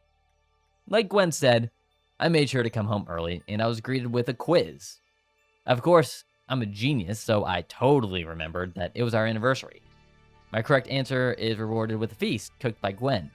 I really didn't get any food items or anything, but, again, it's the thought that counts. Carl makes it 3 days in a row with someone leaving the village to start day 274. So I make sure to sell all the eggs in the coop so that he can quickly make his way back. That afternoon, after giving a fish to the dolphin, I got the weirdest glitch I've ever seen in this game. It didn't let me start any text prompts like trying to go over to the secret island. I couldn't go inside my house or any other locations in town. I could pick up the monkey and pick up and take out items using the C-stick, but it wouldn't even let me go to the sunny lake, or inside the coop, or my barn. Luckily, I was able to talk to the dolphin again, and it fixed it. My UI came back up, but I lost a whole day to this really crazy glitch. Just as Carl leaves, his assistant, Katie, decides to call it quits on day 275. I know I need to sell eggs and milk to get you back in town, Carl. I'm working on it. You don't need to send me a letter. Speaking of work, Tay finished my topaz brooch, and now I have this sapphire accessories to get him to start on. I get that topaz brooch sold away, then give Sky the chicken some food and a hug, which makes my entire group of animals finally at full hearts. Another large step taken towards the 100%. I spent the rest of the day training 𝐿𝐷𝐲𝐰 in the mountains and collecting some forageables before doing some late night XP fishing farming. The TV informed me that day 276 is the Star Festival, so Gwen decided to leave the comfort of our own home to ask me to float a bamboo boat down the river this evening. I guess Carl even got Katie to write me letters about selling eggs and milk now. Well, hopefully this milk that I just got and sold will get them to come back into town. I spend the afternoon fishing down at the secret island, and then cap off this festival day by floating a boat down a river with Gwen. Basil decides that he's had enough and leaves the village on day 277. But I don't have time for his nonsense, since my sapphire ring is finally ready, and I have another sapphire accessory that Tay needs to get started on. I pick up a monkey, and then sell off a bunch of fish in an attempt to get Ray back into town, and then I spend the afternoon in the mountains planting some trees on public land so people will like me and come back to town again. And then spend the entire rest of the day fishing to get more XP. Another day, and it's another villager deciding to leave. On day 278, it's Lewis. It's a good thing I checked the Weather Channel today since there's going to be a typhoon coming tomorrow. So I make the proper preparations in the coop and in the barn. After giving Michael an onion, I can now add him to my list of best friends. 10 out of 10 hearts for the junk shop facilitator. I still have a little while to go with Nami though. I cap off this day by harvesting some ripe tomatoes from the main house farm. Unfortunately, I have to stay inside all of day 279 as a typhoon rolls through town. I read a story to Gamer and then check the TV for tomorrow's weather report and to look out for future festivals. Tim decides to follow Lewis out of the village on day 280, and I also get a letter from the suspender-wearing man about how nice it would be if I sold more ores. That typhoon did quite a number on my crop fields, as you can see, but the most important thing to do right now is to pick up that sapphire brooch from Taze, which, after I get it sold, finishes off all of the accessories in the shipping list. I take some time in the afternoon to hug the little bird and the big monkey before fishing for the entire day and selling off my haul that evening.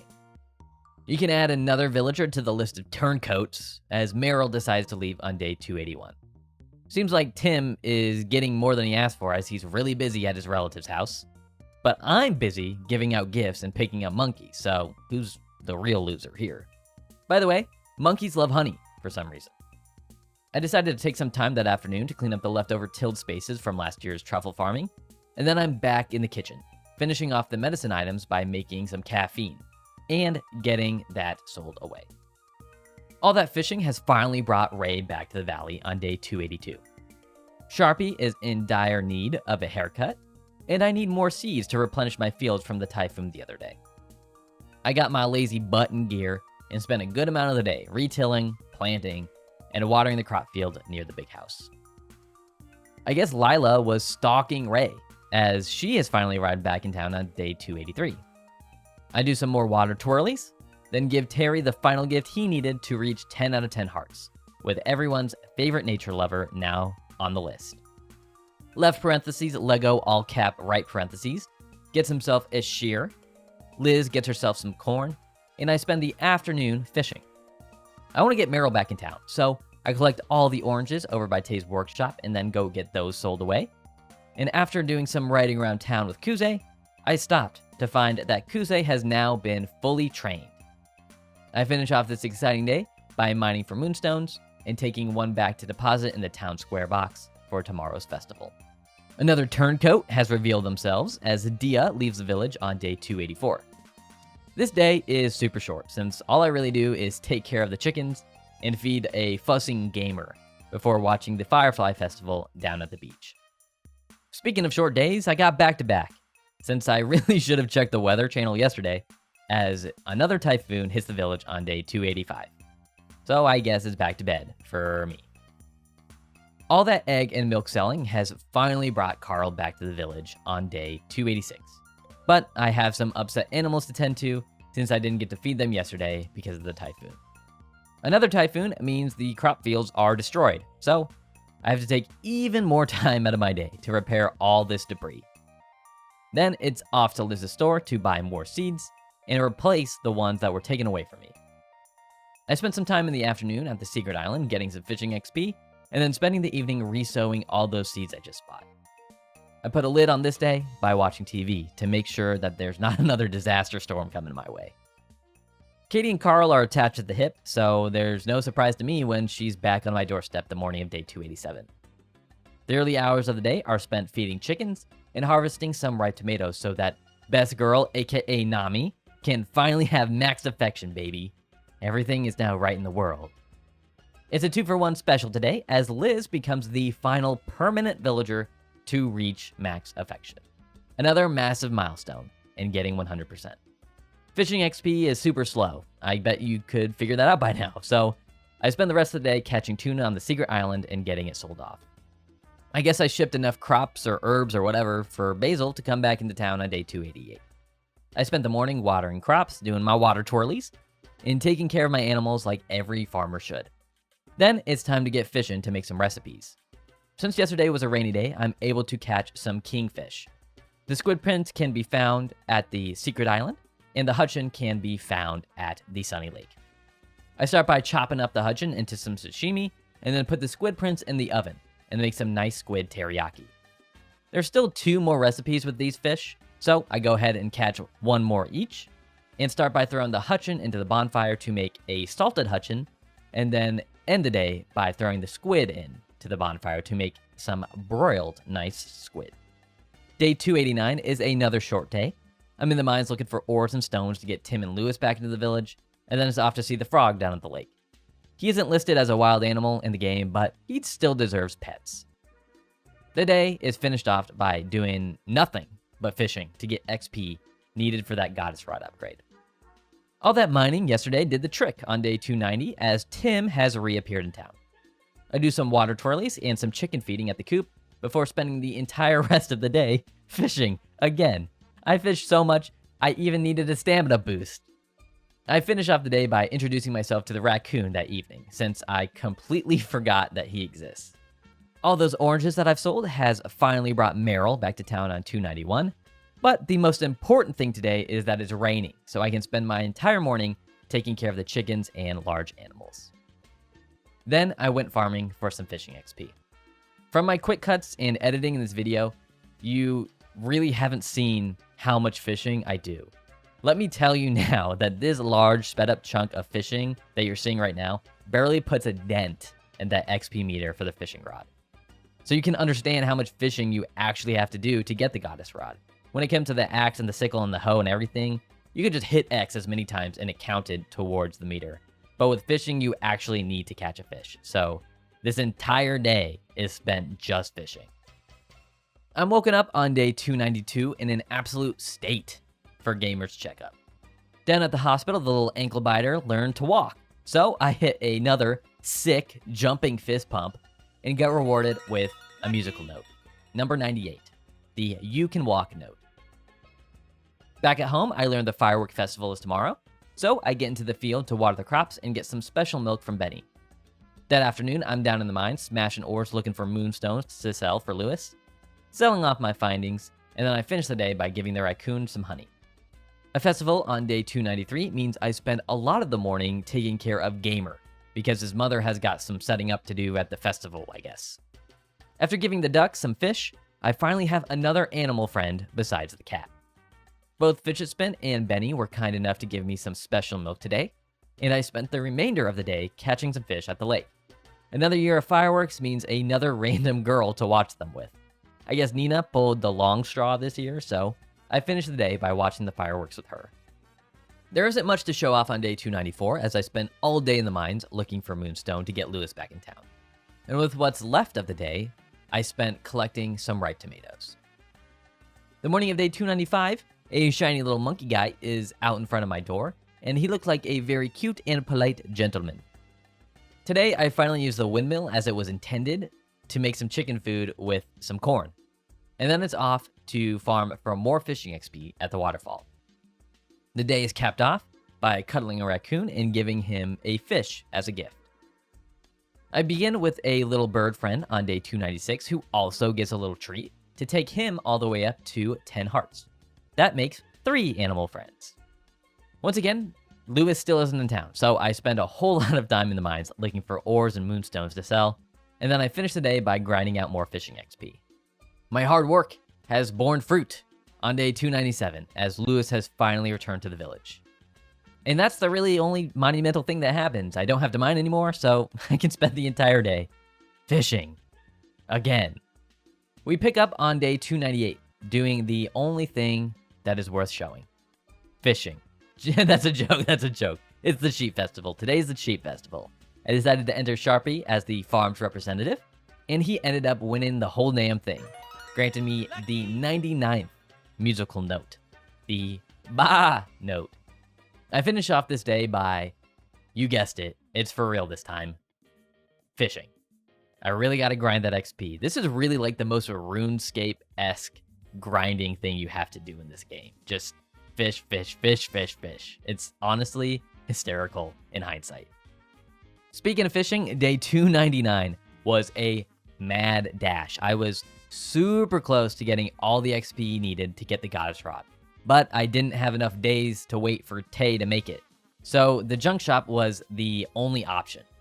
I fished until the absolute last second the junk shop was open, and luckily for me, I had enough XP to purchase the goddess rod for 48,000 G, and I have finally acquired all 6 goddess level tools, and I don't have to fish anymore. Thank goodness.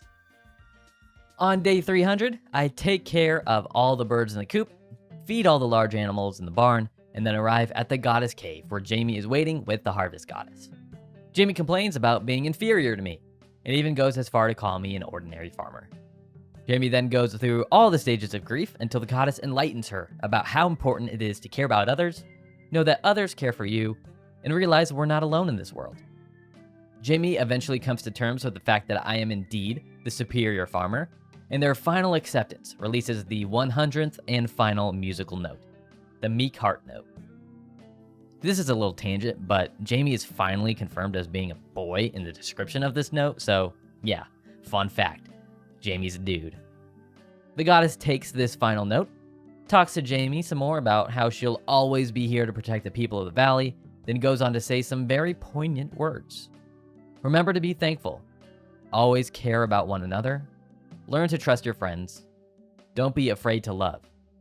There is a way to live happily ever after. But I can't stop there. I won't let you have the satisfaction of saying, actually, you did 100% the game since the gourmet, your child, the wild animals, they're not at max hearts, and the shipping list and recipe list aren't completed. So, on day 301, I put a blue mist flower into the mixing pot to make a blue bomb. I put 3 orange herbs into the mixing pot to make an orange bomb, and collected and shipped an apple and grape along with those bombs to complete the shipped items list. I successfully fed and pet the rabbit the evening of day 303 to get him up to 10 hearts, and then it's on to day 304, where I gave our island taxi dolphin friend a fish and a wave, which got him up to 10 hearts as well. The day after that, a singular weed given to the squirrel got me to max friendship with that little guy, and I have to skip all the way to day 318, where I pet and feed the monkey for the final time to get 10 hearts with him. On day 330, I'm fishing down at level 100 in the mines to get a 𝗵𝗲𝗄, which subsequently gets tossed into a bonfire to reveal the broiled 𝗵𝗲𝗄 recipe. After reading a book to Gamer on day 332, our little boy slash girl slash whatever they want to be now loves us enough to have 10 hearts. Then it's back to floor 100 in the lake mine on day 335. This 𝗵𝗲𝗄 gets thrown into the oven to discover the 𝗵𝗲𝗄 teriyaki recipe, completely revealing every single dish and recipe in the game. On day 371, we feed and hold the cuckoo bird outside the lake for the last time, as this little dude is now up to 10 hearts. And then 6 days later, it's almost midnight down at the same lake as I feed and pet my little raccoon buddy, leaving only the weasel left to get up to 10 hearts. It took 392 days, but a gift of special cheese to the gourmet sees him reach max friendship, finishing off befriending every single villager in the game. And then we finally cap it off on day 442, as I give my final gift and pet to the little weasel boy, successfully getting him to 10 hearts, finishing befriending every single wild animal. Thank you so much for watching my video. First and foremost, I want to say thank you to everyone who made it this far and watched the whole thing. I started this challenge because I never really got Magical Melody, if that makes sense. But now I am a firm believer that this game really has everything, and a remake with some quality of life improvements, a fresh coat of paint, and some small tweaks and changes here and there would arguably be one of the greatest entries into the Harvest Moon / Story of Seasons franchise. So get on it, Marvelous. If you want to support me, the best thing you can do is subscribe to the channel and enable notifications, as well as hitting that like button. It really means a lot. If you want to watch me play live or get more involved in the community, make sure to follow me on Twitch and Twitter, and join my personal Discord channel. There's a lot of cool dudettes, dudes, and everything in between, and I'm sure that they'd love to have you be a part of all the unhinged conversations we get up to. Those links will be in the description. So I'm gonna end this video on one last thank you. I really appreciate you guys watching and commenting and liking. It really means a lot. And hopefully, I'll see you again in the next video.